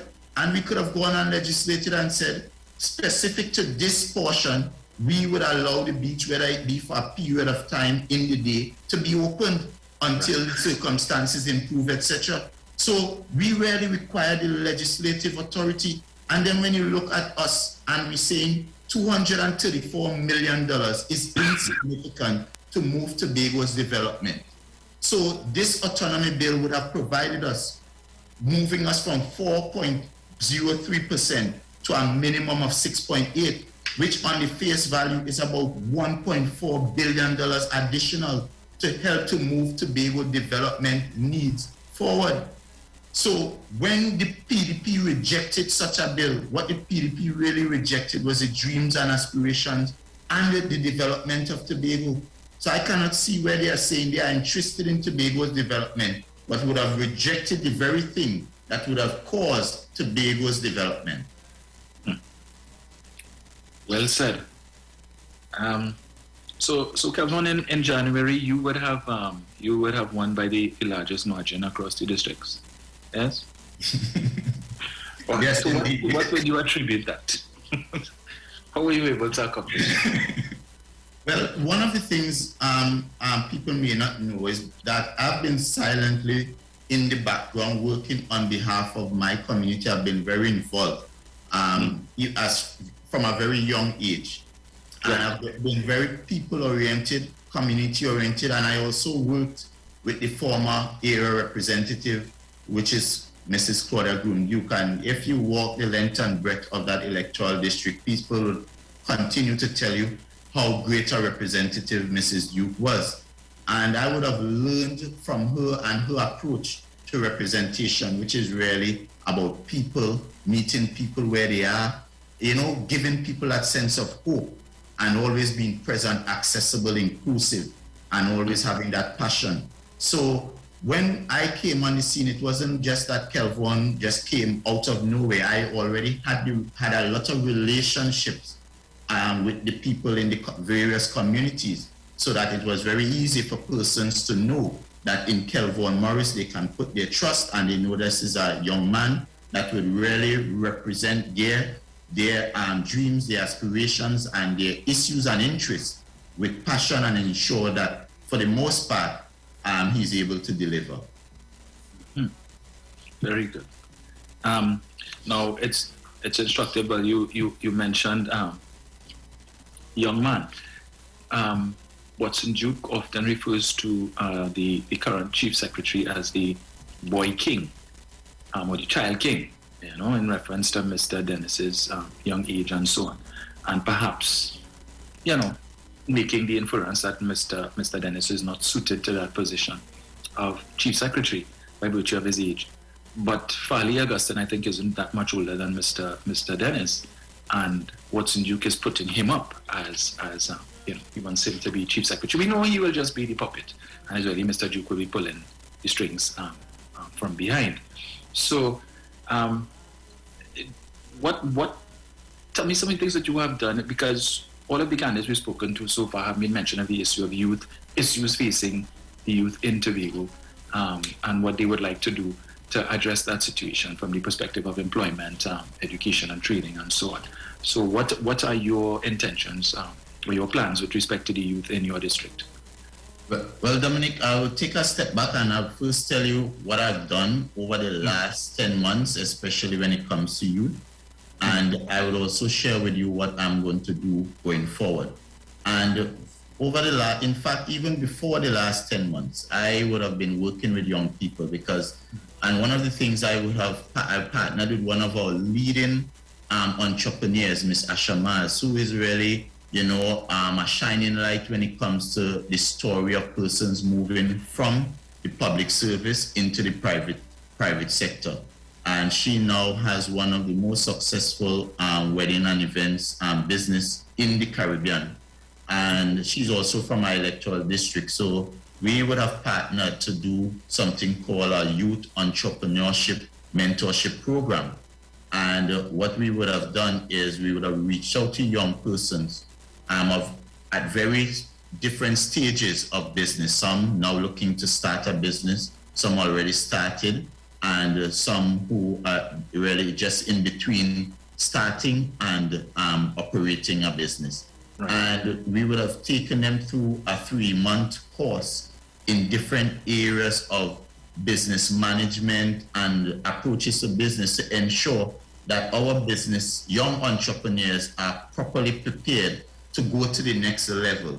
And we would have also ensured that when that process was completed, they're in a position to access the different grant funding and that kind of thing to help to build their business. Because I believe that the young people have a role in building out a robust private sector in Tobago. And if you look at my electoral district, the geographical location, it is right outside of Scarborough. In fact, it includes some of the communities of Scarborough, which is like San Cecil and Mount Mary. And I'm saying we need to position our young people in business so that they can really benefit from that location, which is right outside of Scarborough, so we can do fringe business that would help spin off business from all the commerce and stuff that is coming from Scarborough. So that is one area that we're going to continue to push in a big way, that the youth entrepreneurial business mentorship, where we help as an incubator to ensure that our young people are prepared. We also have the youth training and skills database, where we identify young people and put them into training programs. In fact, even now, I'm happy that the Tobago House of Assembly and the PNM have articulated a position that says that we are going to create more apprenticeship program. We're going to have the finishing schools and that kind of thing that will help our young men and young women to be able to develop skills that would take them throughout their lifetime. Because we're not about just giving a fish. We're about teaching young people how to fish so that they can really empower themselves. I talk about a program called HOPE, the HERO program, which is really hope, empowerment, resilience, and opportunity, preparing our young people to be able to go to the next level by providing the skills programs, the training programs, and then providing opportunities. So we have the matcha skill, which will be now, once you get your skill and you have that skill to go forward, we'll match you to opportunities within the district, within the central business district of Scarborough, so that you can be employed. It makes young people more employable.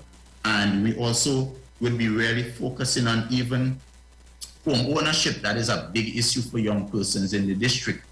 And we're going to have that home ownership and land program that will prepare our young people to be able to benefit from the THA's program that they're going to give over 2,000 lots in the next 4 years. And we're also going to create 300 starter homes. And I'm saying to our young people, you're going to be able to register into that database. We're going to assist you in making sure you have all the requirements to be able to qualify for land and home through the Division of Settlement. I have started a program. I'm very community oriented in terms of my approach. So we have a program, a phase beautification, and we would have started with disposable bins. So what we would have done is we would have brought together resources to purchase materials and then bring communities together in a lend-hand kind of approach that would have allowed them to build community bins. And there are some magnificent bins built. In fact, in hindsight, I said I should have had a competition to see which community would have built the most, the nicest bin. And because they're really, the young men and young women would have came out and really did a magnificent job. And now we have over 6 disposable bins dispersed throughout the district: Wim, Marysill, Idlewild, Glen Road, Providence, and Lekoto.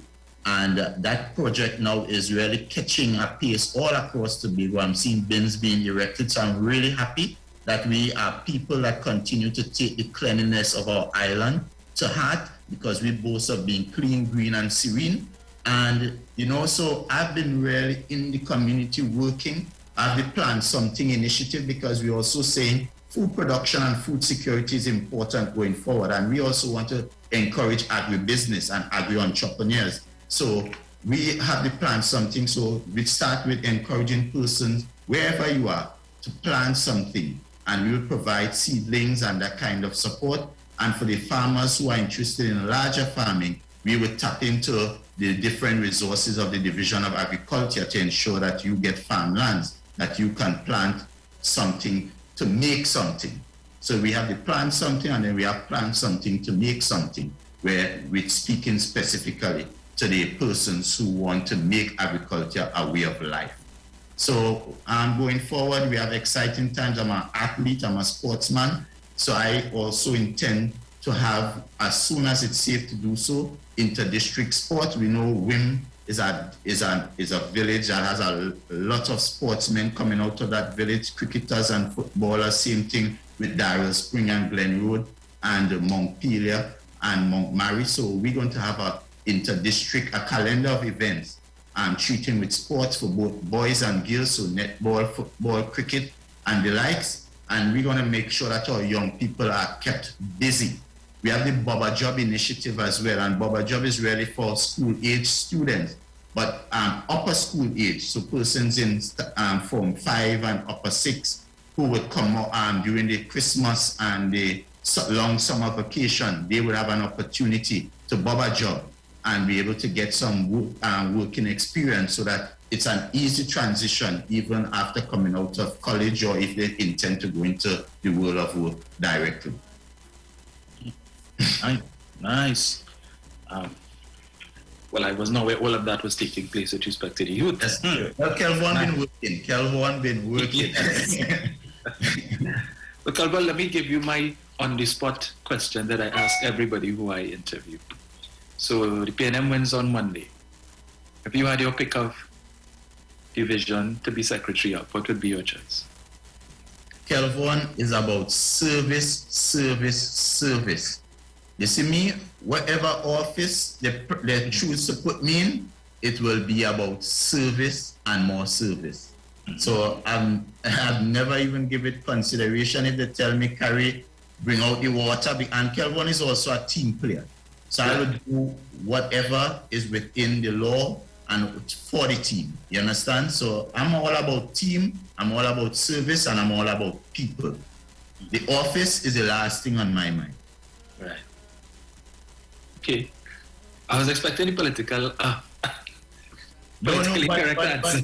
But serious, but it's a serious thing, because you see, there are some people who would get into politics because they believe it's going to help them personally.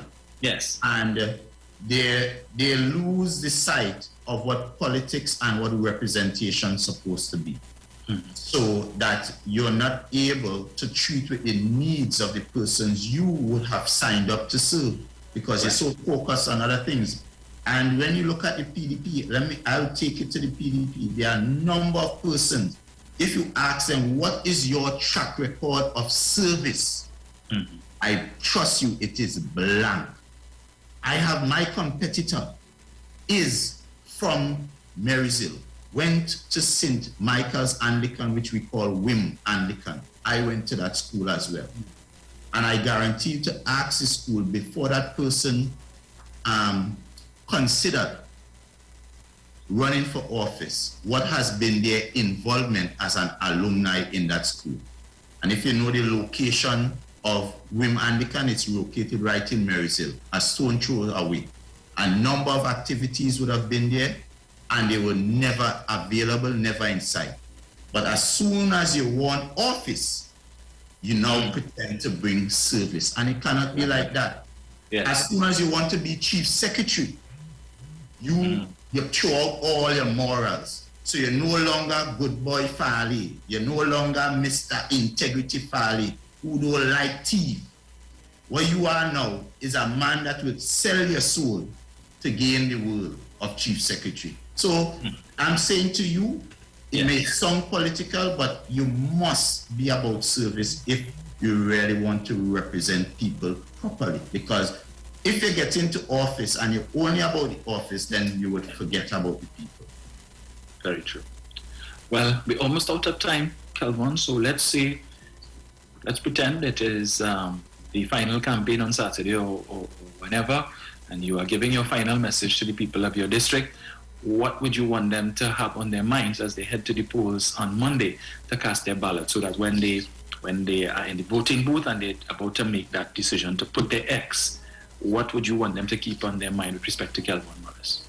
Well, firstly, I would want them to know that the PNM's candidate in the electoral district of Dial Spring WIM is Kelvin Morris, a young man who would have served the electoral district of Blackrock WIM Spring Garden for the last 10 months with passion, inclusivity, and accessibility, would have ensured that even in the time of a pandemic and a 6-6 tide, that I was with them on the ground, ensuring that their basic needs were attended to. I would have signed up over 400 persons, assisted and facilitated them through the food card program of the Division of Finance.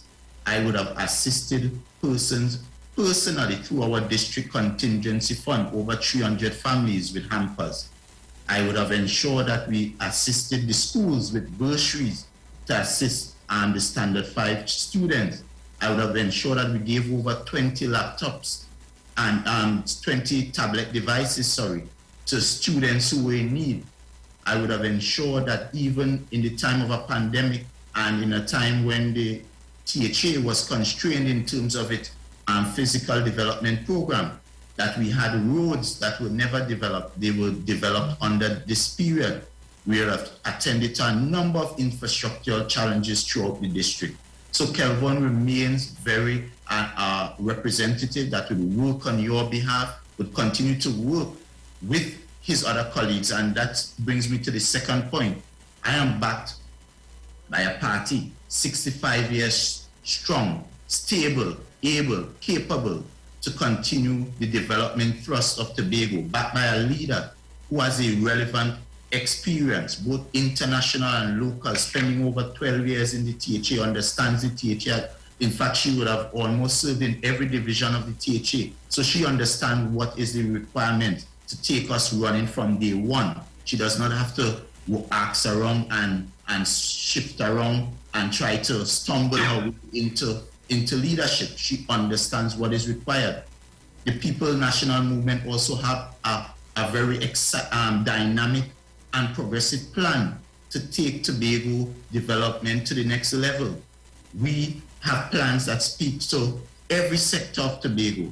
When you look at our housing trust program, we're talking about over 2,000 lots and 300 starter homes. When you look at what we are going to provide for single mothers in particular, that daycare provision that would provide single mothers with that ability to have their children cared for while they go out and earn $1 and earn training that could really empower them.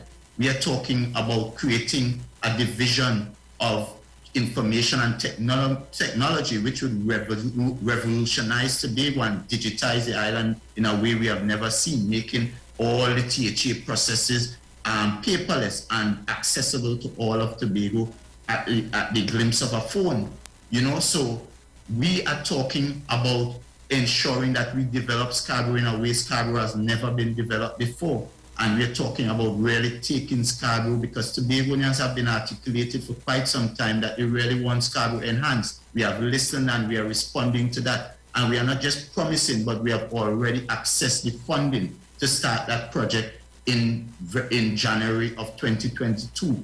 We are talking about really, when you look at creating early childhood centers, we are going to build about 5 early childhood centers so that students, again, our young mothers and young families can send their children to early childhood care for free.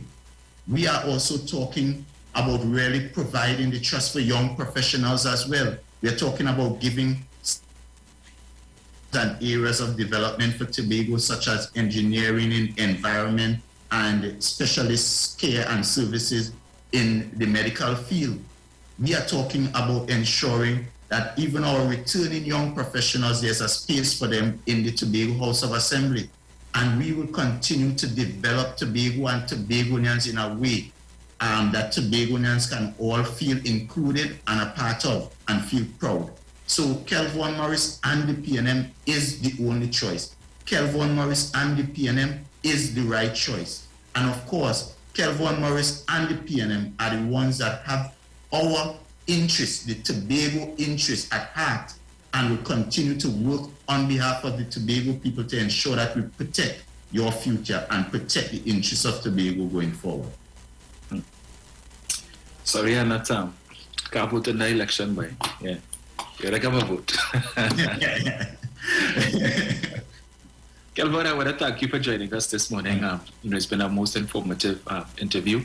I'm sure a lot of what you've shared with us this morning is new to many people, and I trust that it would, for those who may still be on the fence, that it would have given them that little nudge that they need going forward. So, all the best of luck to you on Monday. Thank you, my brother. And I look forward to Monday night when we can hear great is the PNM and we have prevailed. And we have prevailed. Yes. Blessings to all of Tobago, to my electoral district, Wim people, Darrell Spring people, Glen Road, Sangsas Hill, Smithfield. We're doing this together. We got this. We got this. Kelvin, have a good day. Same to you, bro. Yeah, man. Yeah. Back to you, Bruce.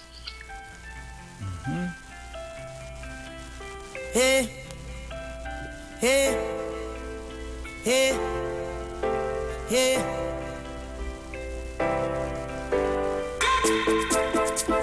I cannot wait for election morning. So Dominic, we going to the break in a bit. Probably have like about 5 more minutes or so before we go to the break, I think. Okay. And Lady Sharon said to call her, please. Okay. Yeah, she was trying to get on to you, so give her a shout. So guys, that was our interview with Mr. Kelvin Morris. So Dominic, I see you sent something there for me to again. There's 2 things, right? Mm-hmm. Right. It's 2 or 1? It's 2 or 1. It's 1. Oh, yes. Yeah, it's just one thing. Gosh, yes. I set it up and forget I set it up, you know. You want to deal with it now? Yeah, I think it's just a minute and something. All right, cool. So, play it one time. Yeah.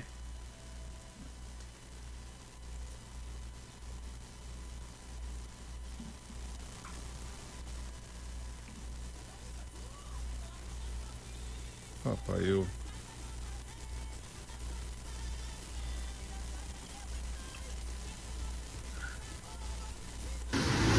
So this is the coffin that we deliver from Erin Beach to the warehouse in Port of Spain.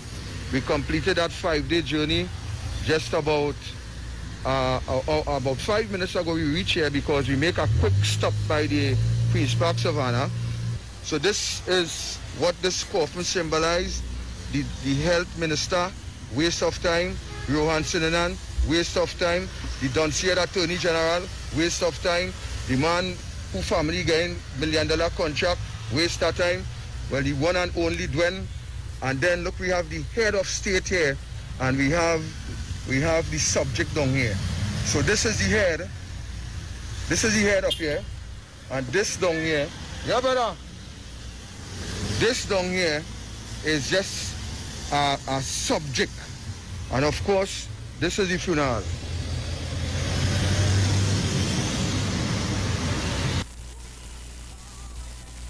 Papa, you. See the level of disrespect that these people promote for the leadership. Regardless of how you feel about the Prime Minister, regardless of how you feel about the President and so on, at the end of the day, these are high office holders in the country, and there's a level of respect that should be afforded these officers. But clearly the UNC has no respect for office, none whatsoever. So this is the examples that they set.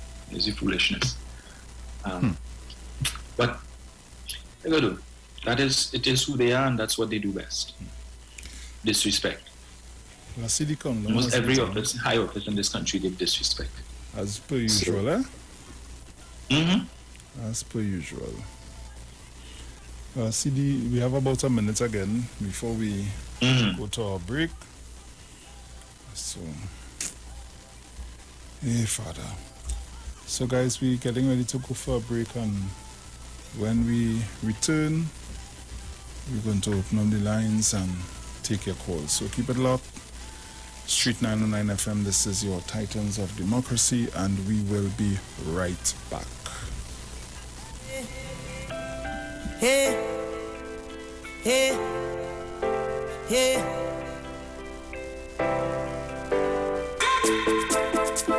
I cannot wait for election morning. I dipping down to me elbow, darling. From Spain to Canaan, we're making it through this moment. You are the reason. Higher than higher heights is our limit. No, we ain't leaving. No one behind, we will not desert you. Come on, protect the future, and all we can do is stay there. So right now, now we need something so.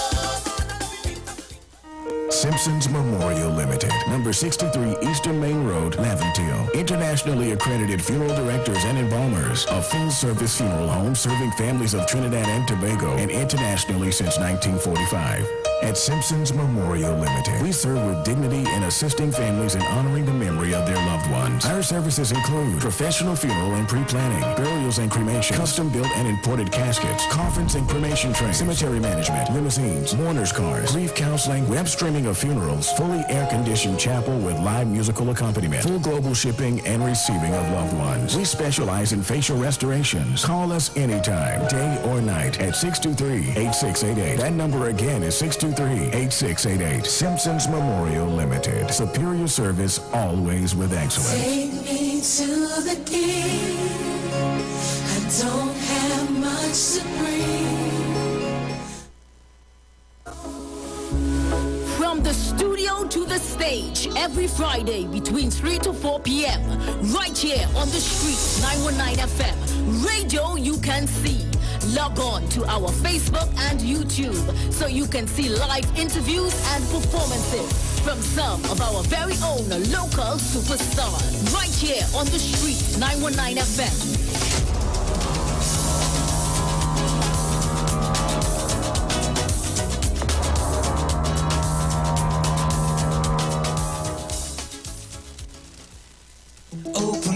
Songs we know, cruising to nowhere. Free your mind, just recline and go with the flow. Who needs a plan? Take my hand, our stories will find us. My shiny caravan, and there's nowhere that I'd rather be than any place with my shiny caravan. And there's nowhere that I'd rather be than any place with you. Shandy Caribbean, refreshed for life. Step into a world of opportunities at CTS College, where education is beyond the academics. Winner of over 50 world prizes, as well as a CTT Student Support Services Award. CTS College is your choice for quality education, guaranteed to unlock your true potential. Internationally recognized degree programs. Choose a degree that is right for you. Come in for your free career guidance session and start your future today. CTS College, 671-2551, or visit our website, ctscbcs.com.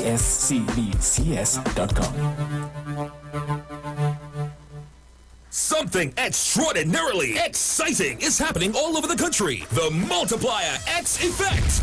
NLCB scratch players have been extremely ecstatic as they can maximize their winnings up to 17.5 million in cash with the new multiplier trio of games. Okay. For just $10, $20, and $50, play the trio of 10X, 20X, and 50X games for a chance to win your way to 17.5 million in cash and up to 45 chances to win. The new multiplier trio. Play all three and multiply the excitement today. Players must be 18 years and older. Please play responsibly. Bring the songs, bring the laughter, bring the gifts, bring the partner, bring the runs, bring the coasters, bring the glass and the chasers. Christmas will be brighter when we all get together. Sharing plans and mixing flavors with the ones from Memphis to Pour a drink and bring the joy. Raise your glass and bring the joy. Make a toast and bring the joy. Make this a Christmas like no other. Bring the joy with Angostura Rums. It's Extra Foods, plenty for 20, season to remember with savings. Swiss macaroni, 5 for $20. Best dried pigeon peas, 4 for $20. Carrots per pack, 5 for $20. Blue Band margarine, 3 for $20. American Classic Cola, 2 liter, 3 for $20. Sunshine Nutty Flakes, 12 for $20. Holiday Tortillas, 7 for $20. And Fruit Juices, apple or orange, 9 for $20. Yes, it's the season for plenty for 20 specials. And sale runs November 26th to December 6th. Extra Foods, always extra for less. Welcome the Christmas holidays this year with quality and attractive furniture from Stylist Furniture Limited. 2 locations, 51 Rushwood Street, San Fernando, and 101 Crackness Village in Princestown. Select from a wide range of contemporary furniture to enhance your homes. Now open on Sundays from 10 a.m. to 2 p.m. Call today, 652-2542. Season's greetings to all our customers and friends from Stylist Furniture Limited. Stylist Furniture Limited. For this time in you. Every child is incredibly intelligent. Parents, reach higher. Be stronger. Join Oliver's Club, producer of the IBG line of educational products, right here every Thursday morning at 11:15. Get the genius out of the children. Hear how you can work with the IBG phonic program and see your children learn at least 200 times fast. Remember, IBG guarantees rapid progress for champions to turn this nation around. It's right here on 91.9 FM every Thursday morning at 11:15. For more info, call 336-3896 or 725-READ.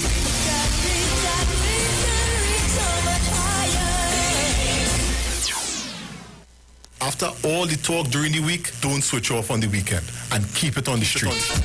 It's classic soca and classic kaiso when you're liming with the live wire on Saturdays from 5 to 7 p.m. only on the street 919 FM. Turn your lights down low and listen to the Master's Radio. The Church of the Firstborn Assembly of number 399 Eastern Main Road, Waiko Sangre Grande, is pleased to present Pastors Morris and Agnes Johnson and guest. Sundays, Tuesdays, and Friday night, Sunday Ministry of Worship, Children Hour and the Word from 1 p.m. to 6 p.m. Tuesdays, see Jesus in every book of the Bible from Genesis to Revelation from 9 p.m. and Friday night, 9 p.m. to 5 a.m. All night prayer for our nation. Tell your neighbors, tell your friends, tell everyone. For further information, visit with us at www.churchofthefirstbornassembly.org or on Facebook. Email us at church668hope@gmail.com or call us at 753-1113 or 236-7271. Your free gifts and offerings will be greatly appreciated at Church of the Firstborn Assembly, account number 795222 at the First Citizens Bank. Get in touch with God. Turn your radio on. Here are the PNM's plans for Tobago's youth. New degree programs in THTI in agriculture, fisheries, tourism business, and cultural management, providing brand new opportunities. PNM, we getting it done. We building it up. Partnerships with COSTAT and USC to facilitate all nursing training to be conducted in Tobago by 2023. We getting it done. PNM, we building it up. PNM. Securing your future by ensuring young Tobagonian professionals are hired within the THA within their speciality. We getting it done. We building it up. PNM. We will provide grants to young agri-entrepreneurs of 18 to 35 years to start their own business up to $100,000. PNM. We will establish scholarships to students who demonstrate an interest in construction and other vocational areas. PNM. We getting it done. We building it up. PNM. The reintroduction of trade schools to teach and certify youth interested in learning a trade. Graduates will be trained in business and given a startup grant. We getting it done. We building it up. PNM. We will establish a Better Business Advice Bureau, providing free consultancy to small businesses with assistance creating loans, investor marketing, and more. We getting it done. We building it up. PNM. The PNM has plans for the future of Tobago's youth. So on December 6th, vote PNM. PNM. This is the Street 919 FM COVID-19 updates. In case you missed it, the latest COVID positive cases in TNT as of December 1st, 2021 stands at new positive cases 658, total active cases 10,956, total recovered patients 58,886, total positive cases for COVID-19 as of March 2020 to present 72,019. Follow the Ministry of Health COVID-19 protocols. Wear your mask, sanitize, social distance, and avoid gatherings. A message from the Street 919 FM. The Street 91.9 FM brings you today's tips to improve your financial literacy. Improving your financial literacy is a never-ending endeavor that needs to be prioritized. As you work on improving your financial literacy, it's important to continue your momentum. Here are your tips. Live within your means. This is one that you've likely heard time and time again, and for good reason, because of how important it is and the significance it can have on your retirement plan. If you want to avoid taking on debt, going broke, and pushing back your chances of retiring at a reasonable age, then it is in your best interest to make sure that your overall spending is less than what you are earning to make sure you are not jeopardizing your financial future. It's always easier said than done, but it's also much easier to practice when you stick to your values and don't worry about how others are spending their money. That was your financial tip brought to you by the Street 91.9 FM. Share the live. Share the live. The Street 919 FM on Facebook and Instagram. Share the live. Iowa George on Instagram. Share the live. Iowa TV and Street TV on YouTube. Share the live. The Street 919 FM. Yo, this is your boy Ziggy Rankin, and right now you're listening to the Titans of Democracy. You don't know. Real talk.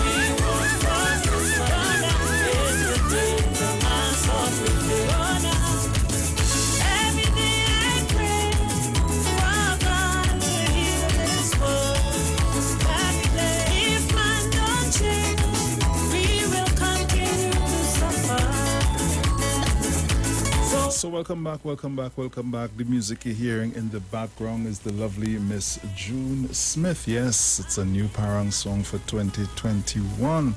Good morning, Miss June. I hope you're doing fine this morning. So just a bit of information for you before I do that. Let me say happy belated anniversary to Michael and Sharon O'Connor, celebrating 29 years, their golden anniversary. And also happy birthday to Dave O'Connor, and Otis O'Connor is coming from their entire family.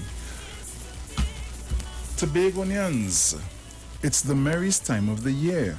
Christmas at Lowlands Mall, Tobago's #1 shopping and entertainment destination. This Saturday, December 4th, come and enjoy pianist Jared Balfour, vocalist Shanika and Yolanda. Music by DJ Journey and Sweet Parang from El Corazon de Parang, and it all starts from 3 p.m. Also, big Christmas savings from most stores and sumptuous choices from the food court. Christmas is yours at Lowlands Mall. We continue worship on Iowa stage with the National Congress of Incorporated Spiritual Baptist Organization of Trinidad and Tobago, Liberation 2021, who continues to celebrate the 70th anniversary of the repeal of the Shouters Prohibition Ordinance of 1951. This Thursday, today, the 2nd of December, 2021 at 6:30 p.m. Our guests are the St. Tobias Spiritual Baptist Church of the Spiritual Metaphysics under the leadership of Bishop Earl Peer, courtesy His Eminence Patriot Dr. Stephen F. Julian. So remember, we are streaming live on Facebook at the Street 909 FM's Facebook page, also on YouTube at Iowa TV. Deck your home with a 55-inch smart TV. Just purchase your DirecTV prepaid kit and enjoy an instant gift of free installation. Then activate and top up 30 days to be eligible for the grand prize. You'll be dashing through the shows all season long with DirecTV prepaid. Remember, the promotion ends on December 17th. Do you know your legal rights? Do you have burning legal questions you always wanted the answers for? Then let's talk legal. Join us right here on the Street 909 FM as we discuss legal information and administration at its finest. Every Monday from 11:15 a.m. to 11:45 a.m. and Thursdays from 10:05 a.m. to 10:35 a.m. as we discuss matters pertaining to you. Let's Talk Legal is brought to you by Dale Daniel and Associates, legal administrative firm. Let's Talk Legal, democratizing law, right here on the Street 909 FM every Monday from 11:15 a.m. and Thursday from 10:05 a.m. D.L. Daniel and Associates are located on Taylor Street, Woodbrook, and our opening hours are from 9 to 5 a.m. p.m. 9 a.m. to 5 p.m. Welcome the Christmas holiday this year with quality and attractive furniture from Stylus Furniture Limited. Our two locations, 51 Rushwood Street, San Fernando, and 101 Cragnish Village in Princestown. Select from a wide range of contemporary furniture to enhance your homes. Now open on Sundays from 10 a.m. to 2 p.m. You can call at 652-2542. That's 652-2542. Season's greetings to all our customers and friends from Stylus Furniture Limited. Stylus Furniture Limited, for the style in you.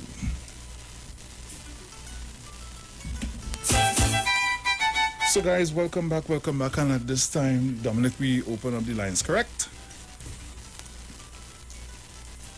Yes, but I'm just seeing a picture with Mr. Duke and a prominent UK attorney by the name of John Hendy, who happens to be, his specialty is in labor law.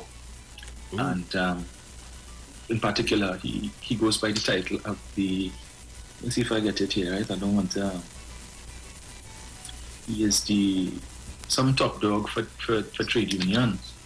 Okay. And so I'm asking, is Mr. Hendy here based on his own finances, or was he brought here by the PDP? Ooh. And if so, with what funding, and what is his purpose here? Is it that they are consulting with him to perhaps see if there are many legal legs to stand on to reduce the size of the THA workforce? Is that the purpose of Mr. Hendy's consultancy? I just ask him. Yeah. Interesting. Yes, timing is everything. Yes. I have a call here. Caller, good morning. Good morning, Lucy. Good morning, 1285. How are you this morning? Good morning, Dominic. Morning. All I want for Christmas is my CDs from Boosie. I thought to make you laugh too. Good morning to my mother, Tanapuna, who called yesterday. It touched my heart there, but I want to tell you to be strong, because you cannot give up and we not give it. So you have to be just strong. I went through it for 4 years, and I could tell you. I won't go through details because everybody wants to listen, but I want to tell you, my mother, Tanapuna, stay strong, because you can always lean on us. Sharon teaches that we are there for one another. The Titans is forever. You understand? We don't give up. Right? We fight, and we come back strong again. Okay? Yes. We can say good morning now. Go ahead, my dear. Go ahead. Good morning to Mr. Malcolm, Miss Gemma, Miss Andy, Miss Thomas, Miss Romano, Maura, Miss Gloria, Miss Elaine Pierre, Miss Monica Paul, our special friends of the Titans, and Miss Diane Smith. And all the Tobago Titans and all the rest, not forgetting my guru, Mr. Chan, my educational officer. I'm a boy, you know, I was Sharon tell us. Right, so I laugh about all the rest of Titans, so I forget I looked on and I listened. Monday was my husband's birthday and I couldn't even get in. You understand? So, pick them up this morning from a piece. I looked on and I said, no matter who, I will call you. You know I can deal with you. All right, Dominic, Stalin, don't study boots there, I'm going. Oh gosh. Caller, good morning. Hello, Morning, good Mr. Bruce. Morning, morning. Morning. Dominic? Morning. Morning, sir. Yeah, calling. I know Bruce just touched on the papers this morning. But I remember something you touched on, and I've seen it since yesterday and the day before. It was this morning with text with Mr. Griffith. We say that he have a text that that election could call in the morning and all that snap election, yeah. Oh, snap election. No, this is a commissioner of police. Oh, this is how dangerous these fellas and them is. This is a commissioner of police who was privy to how do you call it again? I forget the word review, but privy to sensitive information. Right? Now you out there talking these kind of talk. Now he must be bluffing. We know, right? I text on the Prime Minister, but I know the Prime Minister also have a real thing on him.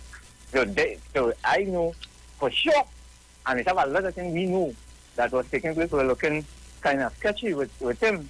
So this kind of talk he's trying to do, and rising up the public, because you hear when he said, I was listening to an Aisha program some days ago, where he's telling them that this law is Japonian law, and this law with commissioner had to give how do you call it again? For March and them kind of thing, and he gave out all lying to the public, You understand what I'm saying, Bruce? Lying to the public, because I see when they went down in Mova when the lady did get killed. And he is saying that they're giving they didn't give things for March and all these kind of things. No. And they had to check it. No, these people are them real. These people are them real, Bruce. Bruce, we live in a society. These are dangerous, man. Because this man gives a lot of information on things that happen. And I know this man could cause a lot of problems too. Right? So Larry, as Wes was saying, these fellas look like once a UNC, remain a UNC, because that is nasty habits of the UNC. I just want to say this. I want to thank you for allowing me this contribution, but we have to watch this man and we're going with these kind of things. Yeah, right? man. Yeah, man. Thanks. Yeah. All right. Caller, good morning. Hi, morning, Bruce. Hey, morning, Jenny. How are you doing? Okay, morning, Dominic. Morning, Jen. I'm here about your daddy. You okay? Yeah. Doing good, man. All right, nice to hear. That there's a line that was crossed yesterday with what happened at that mall in Tobago. A line that is never crossed. Normally, you just get talk to the police, there might be some obscene whatever, but you see that actually attacking the police. And well, let's say it's a police officer who don't normally wear police uniform, and almost having a neck lock and you see that is a line that those PDP persons with PDP jerseys on would have crossed. And I want to tell the people of Tobago, if they're listening, that is the kind of behavior you all have to expect if you all vote for Watson Duke and PDP to be in the THA. That is the behavior you're all going to get, and it's going to get worse than that. Because he has no order. His way to deal with things is chaos and bacchanal confusion, fighting, and have these people loyal to him, supporters loyal to him who will do anything on his behalf. So you all need to think carefully about what you all doing on December the 6th. Because take it from us in the PSA. We were talking about his behavior a long time, but people weren't really listening to us. But because he became a politician, and now that there's this situation that arise in January, the 6th and all that, I think that there's people are actually listening to what we have been saying, because I'm seeing the speakers, and they have a lot of information about PSA and about Watson Duke and all that has always been there. I'm happy it's coming out now so people will actually see what has been happening in PSA and that it not be replicated in the THA. With regards to that, I'm seeing going about, and there seems to be some QC or something like that, whatever, if I'm to go by what they are saying. Watson Solomon Duke has always said that he's going to get a QC because he has appealed the conviction for false in Parliament Arima. He has said it, and so if you're feeling that, you have to go Privy Council and that. So he has always said Queen's Council. So I'm not surprised. My surprise is not my surprise. I'm wondering whether or not it's PSA money.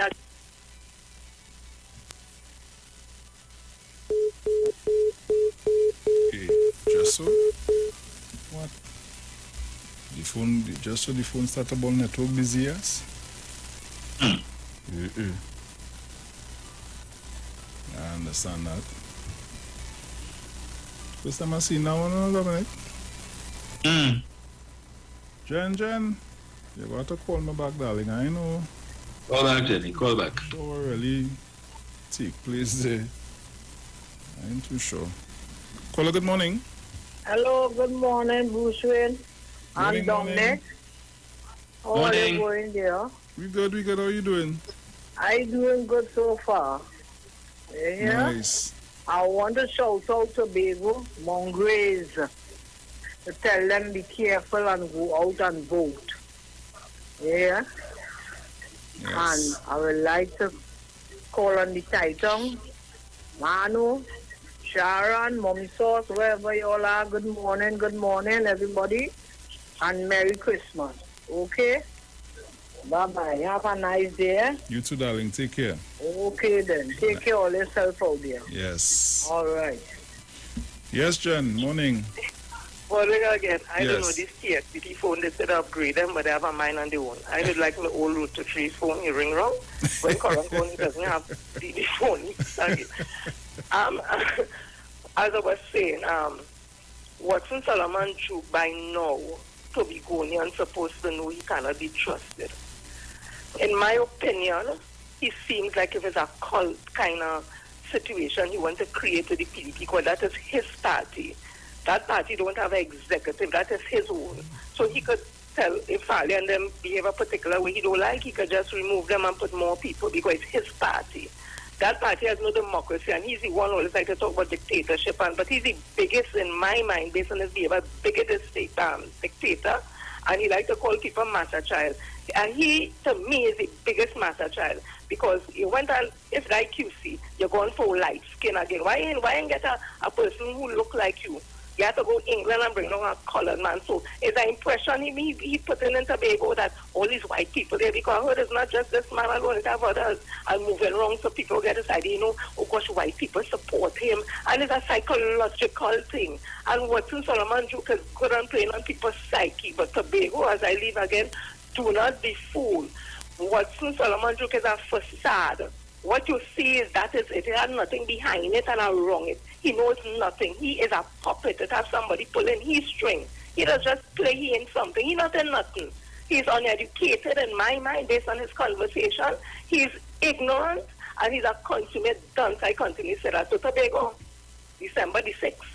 Know what all they're doing? All the children's future is at stake. The future of Tobago is at stake. And before I go here, man, say if God forbid, Watson Drew get in THA, be packing up all the things from Tobago and he come in Trinidad and live. That is it. That's how dread this thing is. You all have a blessed day and reach home safely. Yes, thank you.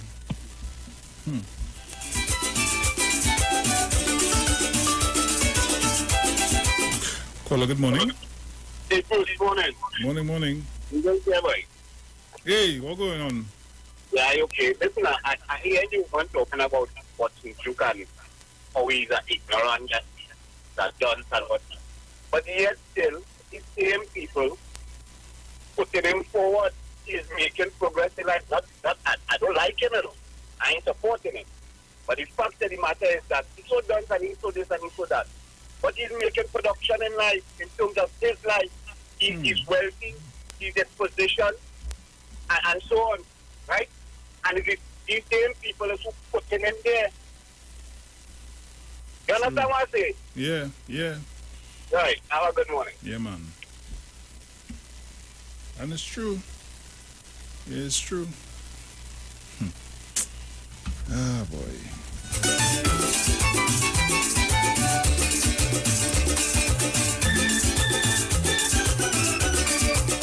So, guys, you can call us up 342-00814665391. Dominic, I have a question there for you, But I'm not going to ask you that question on here. I will send it via a message. All right.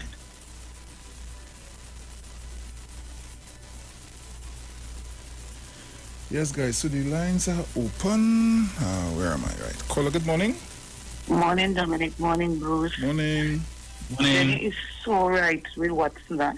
He is all right with Watson. Yes, and also, yes, the party is his party, but the people, where the people came from, is people from TOP, NAR, DAC. Those are the people, all the people who joined together. Because you know, the screening committee was made up of people from top like Ashworth Jack. You know, have people from the NAR. I think one of them was Pam Nicholson's sister. All of them were on the screening committee. So it's really his party in truth. And I saw some pictures circulating with Watson, with this half-white or white or whatever this man is. And he was in my, that picture is in my district, outlining the fort. That's the fort. That's Fort Bennett. And I want to know why is he outlining the fort to this gentleman? So what he have, I wonder what he have intention of doing with that fort when or if, God forbid, he should get in office. That kind of pink monkey wouldn't see. Thank you. Caller, good morning. Good morning, Dominic and Bruce. Morning. Yes, the caller Morning. before it was correct that Watson Duke is getting very popular. But there's the way he's doing it. He's fooling the people. And Watson Duke is going to fall very hard. Trust what I say. It's simple, it's basic life and physics, common sense. I've seen what happened to George Chambers. How much George did not get details. I've seen what happened to Diana Robinson. I've seen what happened to Basio Pandey. And I've seen what happened to Patrick Manning. Remember what happened to Patrick Manning when he went back to Balizé House? How they run him? Watson Duke is worse than all of them when you look at his background, what they really do. Watson Duke, to me, when I see Watson Duke, if I have to deal with Watson Duke in any business, I'll be looking out for schemes. And I'm looking out for dreams. And that's what he's doing. He's selling people dreams and on schemes. As a smart man. Bruce, remember a long time, around Christmas time, you especially hanging out by Hammer Lodge, bound South Sea. Down to the port, the Caricom jetty, you just have people coming around and selling whiskey. When you open it Christmas morning, it's green tea water. That is what Duke is doing. He's peddling these untruths. You don't know what I'm talking about. He's one of them fellas and them who will sell you and tell you it's a gold chain. Hey, gold and you're buying guilt. Well, the normal tongue people know these guys and them, they know what they're about, so they know we don't get catch like that. But what they do is they go at certain people, they look, they psych you out and they go after you. And that's what Farley is getting there, you know. A gold chain, so I look at gold chain night, but yo, go now, just give me that faith, man. It's good, you know. Watch it there, and you that fake test and tell you it's good, and they tell you that. When you're going home now, a couple of days after it started to turn, you realize you get scammed. And this is exactly what happened there. But he's going to fall. He's going to fall, trust me. I telling all you, nobody's speaking about the victim of Watson Duke case and how that will affect the person's life. And this is what I'm so angry about the women in the PDP. And everybody's screaming out and talking about women being brutalized and how the thing in there, but you already putting up somebody who have questions to answer. You're not even sure if he's going to win that. Thank you very much. And that woman have a strong case, and let me tell you something. And you see in the court, once you go in a court against a woman, if you do have your facts and your things straight to be necessary doubt, but you're in real trouble. Thank you very much. Thank you.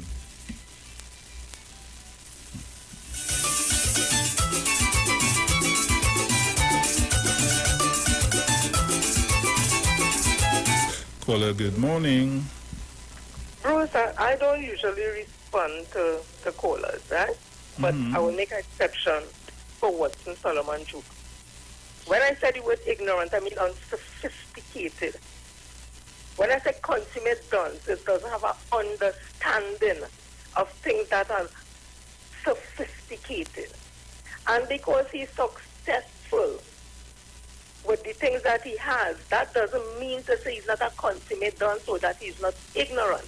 But if you're watching the things he get, and you're all seeing how we get these things, it's by lying, it's by cheating, it's by smart man, it's all that. And if that is what people want to emulate and say he's successful, well then you know we're in a really bad place. So when I say Watson Solomon Jukes is ignorant, he's unsophisticated. If you sit with him to have an interview or intellectual conversation, he cannot have it. He uses words, he doesn't understand the meaning of the words, and he doesn't even know what they mean. I am not saying academics is the only thing, because there are plenty of people that go through all the formal things, but they have a grasp and understanding of the English language. He does not. And because of that, it makes him even more dangerous, because he uses charisma, he uses charm, and he uses that bravado kind of way to draw people to him. That's why I say he's a facade. No, but Jenny, I think what was misunderstood there is that Needles was agreeing with you, but what he was saying is that all in all, with everything that is happening, Watson Duke is still making himself successful. So this is what he was trying to say, that when it comes down to it, it really comes down to us, the people, and what we do with our votes. That is what he meant by it now. He was agreeing with you. He was agreeing because he doesn't like the individual himself. He said so. So that's what really take place there. I misunderstand. Yeah, no problem. There's no problem. There's no problem. Me, and from the time you start to talk about the successful, but I will say as I go again. This history has been littered with people like him. It had James Jones. It had this pastor about 2 months ago in Jamaica. It had Jeffrey Dahmer, the one who is the serial killer. It has Charles Manson. It always has littered with persons like that. People are attracted sometimes to people who exude this kind of power and abusive way, because they themselves have come out of some abusive situation in their life that they gravitate to abuse. It's unfortunate, but that's why he's a predator. And he looks at his prey and he knows what they need. They want money, they want power, position, and you're willing to put aside all your morals and ethics. You will lie wrong, Duke, and he will love you for that. So Needles, my darling, I meant no disrespect by coming out and saying it back. Have a blessed day. Take care.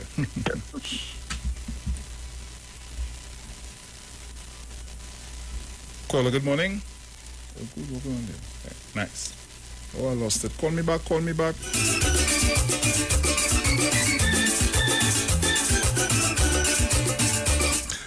Caller, good morning. Hey, morning, boy, big Bruce boy. Hey, morning, big brother. What's going on? I ain't going nowhere, man. Well, I know. We don't ask you when you come back, though. No, me going to be listening, you know what I mean? Dominic, what you seeing, brother? I am good, sir. Morning. Dominic, morning, boy. Well, it's a big good thing. You gotta get the big sister. She space. I ain't vexed with nobody, or the other thing. I just waiting to see where's the results in Tobago. And from the time in biblical days, people choose Barabbas and first the Christ. You can't equate success that somebody. A lot of people who do dishonest things and ill-gotten gains have been successful. Yeah. Pablo Escobar was successful. Dolceri was successful. There are plenty businessmen who exploit themselves to the top, not paying the taxes, pauperizing the workers. So the fact of happening, it is human nature. And it's a cultural thing too. You see hate and envy. I hate you so much, Bruce. Alright. I envy you so much. I rather put a total stranger and somebody incompetent in that position where you are in. As human beings. And it's very synonymous with the African race. Right? We don't intend to see the bigger picture and the family aspect. That's part of our history. So they're looking at, if you ask all of them, we want change. They're talking about change, Dominic. They're talking about 21 years and all of that. But they can't, I don't have a problem with that.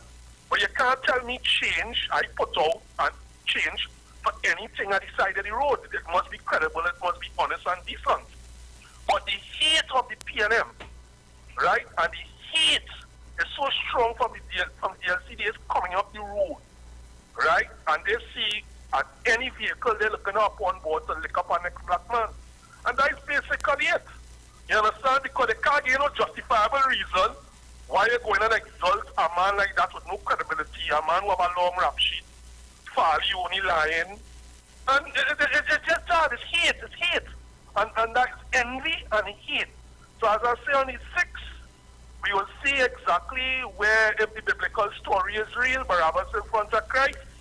But the damage, when the damage is done, sometimes the damage is done so great, Bruce and Dominic, that is unrepairable. And if it's and not only unrepairable, it takes many, many years and generations to repair, because when you deplete and you stymie progress and to get forward, and you mash up that synergy and that unity and that whatever and that strength, you know, sometimes it's so grave. But I waiting and I watching and see, because they say that they go fix it. Watson you present himself as that is the family and he's the man to get rid of the PNM, and we don't care who he is. He's one of we, and I do business and I rather kick down my brother. I don't care what you do for me and what you give me, and I just said it's hate and envy. So we go see how it goes. We see hate and envy or shower over love and common sense. So fellas, why listening? I there, man. Yeah, man. Call up. Yeah, keep losing this call. And so Grim Trace, I feel that as you call me back. I'm not taking no more. I'm not taking no calls unless it's you, so Grim Trace. Call me back.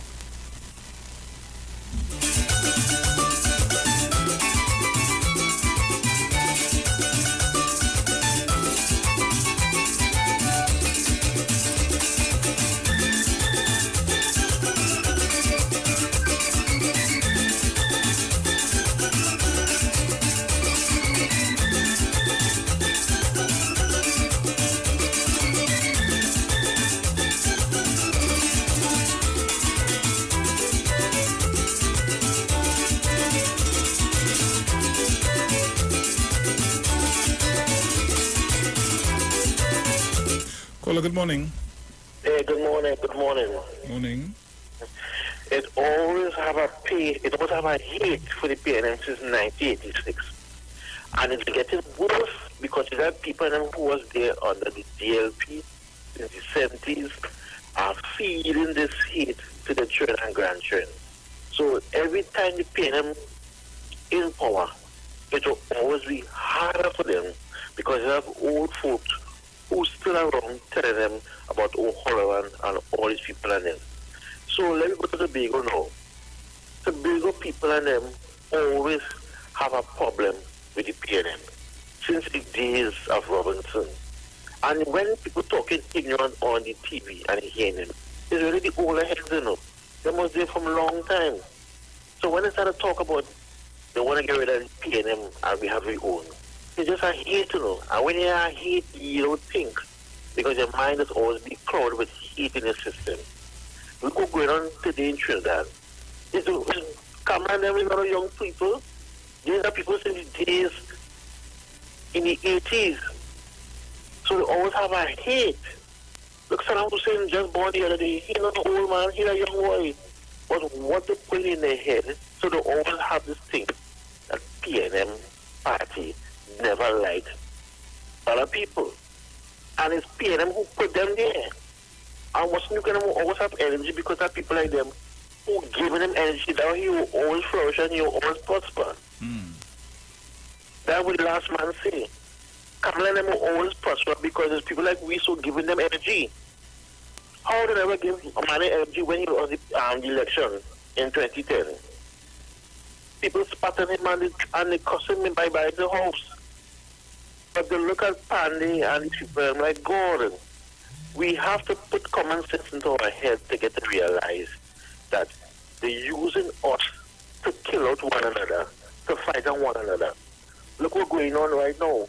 Who think was in the forefront in Savannah, Port of Spain?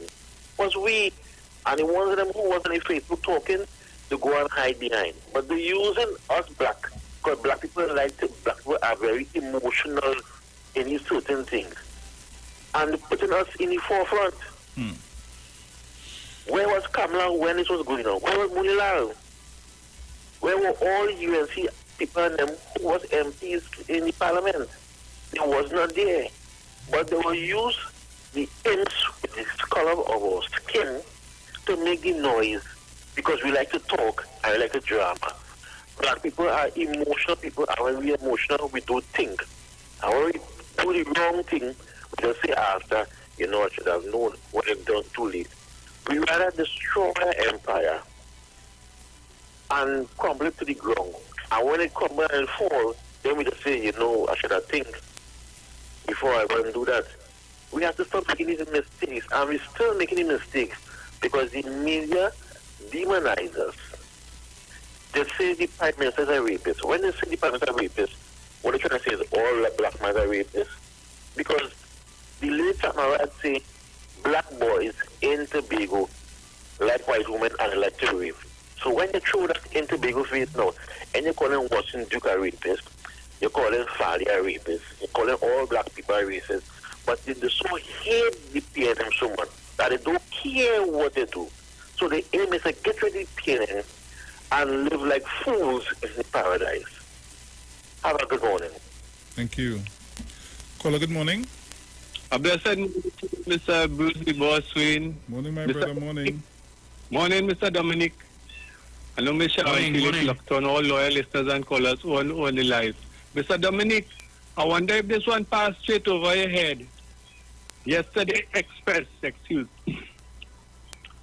that shows that a magistrate is obsessed with the lawyers who representing Mr. Ramlogan and Mr. Ramdeen, because since 2017 the case is before the court and it have been put off ever so often up to yesterday. I think was Wednesday or Tuesday it came to court, and she said that she's fed up, and they are giving a date February 28th for the whether or not Miss Pamela Elder, who is negotiating with the DPP right now.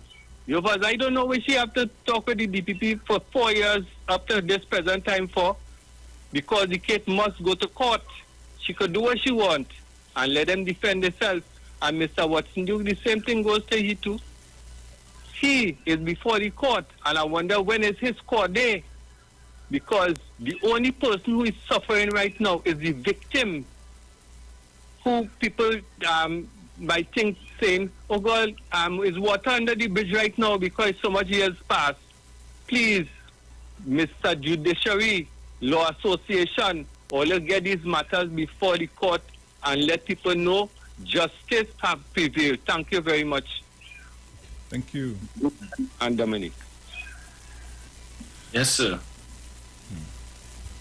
I did see that story where basically the DPP's office wanted to bypass the preliminary inquiry and have the matters dealt with one time in the High Court, since the charges were laid indictably. But the defense for both Mr. Ramlogan and Mr. Ramdeen are inclined to go through the preliminary inquiry process in order to establish a prima facie case to have the matter then go to the High Courts. Okay. If they go that way, then this is going to be tied up in the court for many, many years, because we know how long preliminary inquiries can take. So it's just a delay tactic to keep their clients out of jail for as long as they possibly can, or perhaps hope that 2025 comes along and maybe the UNC somehow gets back into office. Then, when they use whatever power they have to deal with that matter. Yeah. Caller, good morning. Good morning, Bruce. Morning. Morning, Dominic. Morning. I want to talk to them young Tobagonians. From 2010 to 2014, Kamala's Prime Minister was Mama Claus in the country at Christmas time, distributing toys, especially in them Canefield areas. Polio was never considered. And when asked, she tell all you, reindeers can't swim. Just remember that. When voting, leave she day, put Duke 2 in the black coffin and let them rest in peace. Our God. Thank you. Ooh la la la la. Yeah. So guys, continuing to take your calls. Caller, good morning. Good morning, gentlemen. Hey, morning. Dominic, morning. Morning, sir. How was the skydiving? Oh, it was fantastic. I have to try that, my brother. But anyhow. Yes. You have to understand, and I said a couple months ago, why you think they're balling, call the election. I had a man, as I heard from you years ago, had a man depositing, you want to deposit 50,000 a day, and had a man depositing 49,500 in Scotia in Sawa, Republic in Sawa, and then he leaves Sawa, he go to Tong, and then he leave Tong, he go to Martin for a man to pay off a house. Who was that man? Not our past Attorney General? Right. So think about it. We have 4 people. A man who get a royal castle, and I wouldn't call the others, you know the others, and a woman and 2 others. And we are 2 famous ones. They've been fighting extradition and using the same system for nearly 30 years. And when they got into office, what they giving us Section 34? So what do you expect to happen? Why you think they're balling call the election? Because they can't continue this for too much longer, because the Attorney General wants to take away the same thing that you talk about, where you call it, Dominic? That was a discussion in the Parliament. So they are using that tactics with the intention that the stupid ones who went to Tong yesterday that is going to drop down just now would get us to vote for them. In order that they would well, I don't know what the section they go call that, you know. And I don't think we will be able to march after that, like how we march against Section 34. That ain't going to happen this time. Because the past Attorney General have a little more sense and have a little more money to spend than them fellas and them. Because remember, he knows the law. And you see who is the lawyer, right?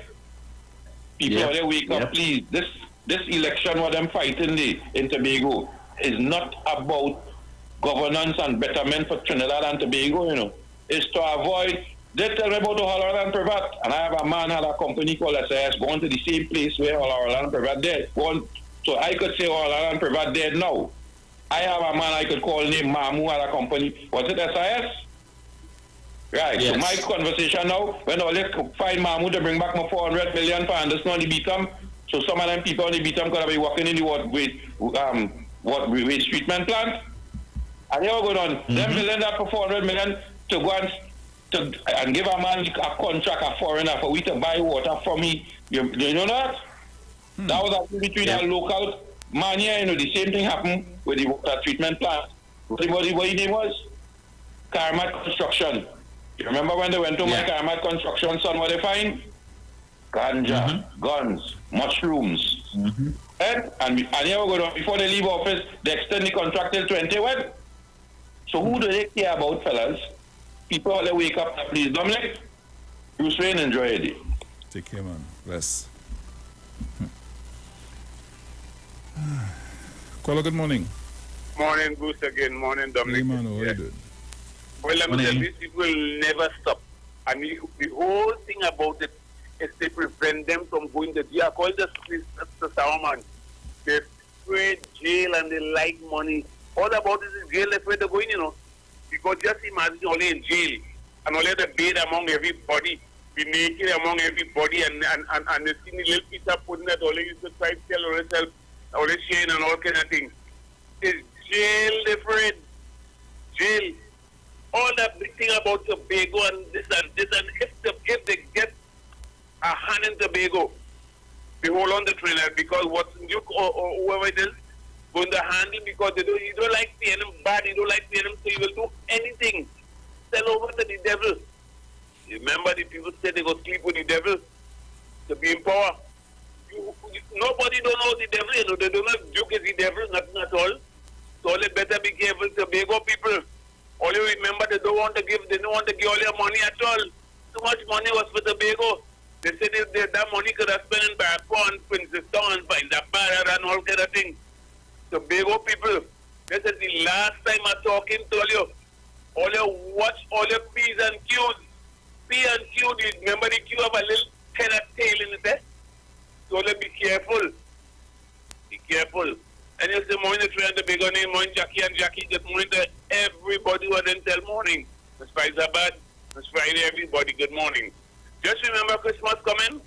Only put all your bag by the gate. I have a bag by the gate. I'm looking to see if I get two rosog inside it.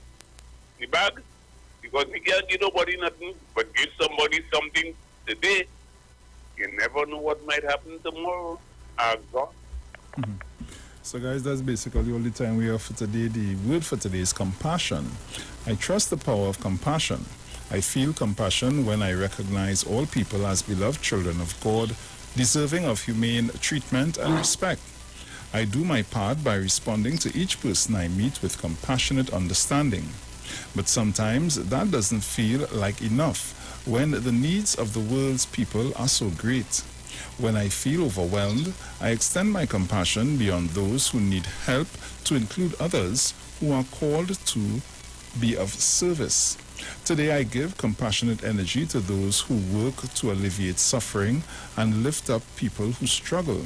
I bless them in their work, sending waves of appreciation and prayers of strength, affirming that they are provided emotional and material support as they serve those who need them. When he saw the crowds, he had compassion for them. Matthew 9:36. So guys, that's all the time we have for today. It was a pleasure being in your company. It was a pleasure having you in ours. And Mr. Dominic Romain. Yes, sir. I am off to. I have one item left on my bucket list, and that is. So I will be heading to the shooting range shortly. Oh. Yeah.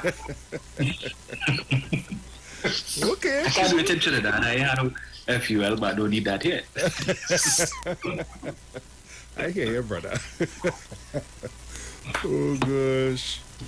So guys, the Titans will be in full bloom on Sunday. Yes. So Central, we got to take a rain check on the corruption for next Sunday, right? Because this Sunday we had to deal with the Tobago election. So don't worry. I am very anxious. Oh gosh. Dominic, as we say, my friend. Ciao. We out of here.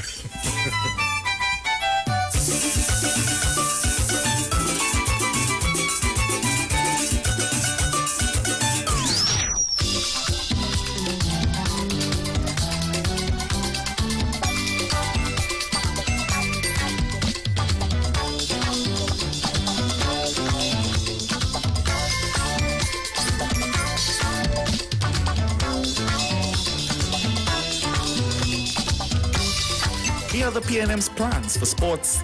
A marina will be delivered by 2025, establishing Tobago as a premier destination for international boating events. PNM, we getting it done. We building it up. The hosting of at least 6 international sporting tournaments annually, providing a direct benefit to a vast majority of workers. We getting it done. PNM, we building it up. PNM. The establishment of surfing tourism hubs at Hope and Lambo, expanding job opportunities. We getting it done.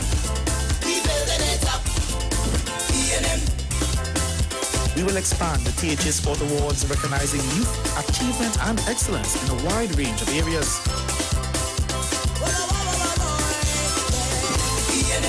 Registered sporting groups will be eligible for an additional grant up to $5,000 for the development of organized sports.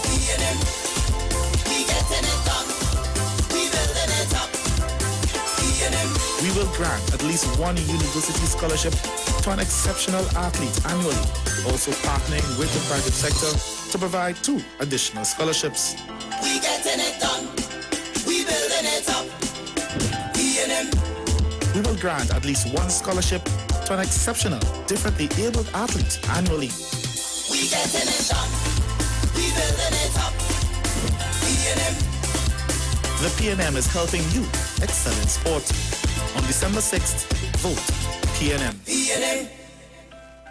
Hey. Hey. Hey.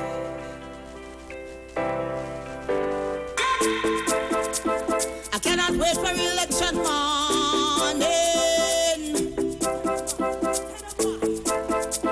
I dipping down to me elbow down. The views expressed are not necessarily the views of the management of the Street 919 FM. Simpsons Memorial Limited, number 63 Eastern Main Road, Laventille. Internationally accredited funeral directors and embalmers. A full-service funeral home serving families of Trinidad and Tobago and internationally since 1945. At Simpsons Memorial Limited, we serve with dignity in assisting families and honoring the memory of their loved ones. Our services include professional funeral and pre-planning, burials and cremation, custom-built and imported caskets, coffins and cremation trays, cemetery management, limousines, mourners cars, grief counseling, web streaming of funerals, fully air-conditioned chapel with live musical accompaniment, full global shipping and receiving of loved ones. We specialize in facial restorations. Call us anytime, day or night, at 623-8688. That number again is 623-8688. Simpsons Memorial Limited. Superior service, always with excellence. Take me to the king. I don't have much to bring. Nari, I see you bring the white oak. Nice. Candace, it's 2 bottles of Forest Park you bring? You playing with fire, girl? Amanda, the ham you bring looking so good. Brian, what you bring? I bring joy. What? Joy. She's my new girlfriend. Bring the joy to the Christmas line with Angostura rum. From classic dishes to the cocktail glasses, White Oak, Forest Park, and Fernanda's Black Label. Add more enjoyment to the season. Plus, buy any bottle and get a chance to win a family Christmas dinner, complete with a personal mixologist. Follow us on social media for details. Bring the joy with Angostura. You are the gift. Wear a mask, keep a safe distance, and enjoy responsibly. From the studio to the stage, every Friday between 3 to 4 p.m. Right here on the Street 919 FM. Radio you can see. Log on to our Facebook and YouTube so you can see live interviews and performances from some of our very own local superstars. Right here on the Street 919 FM.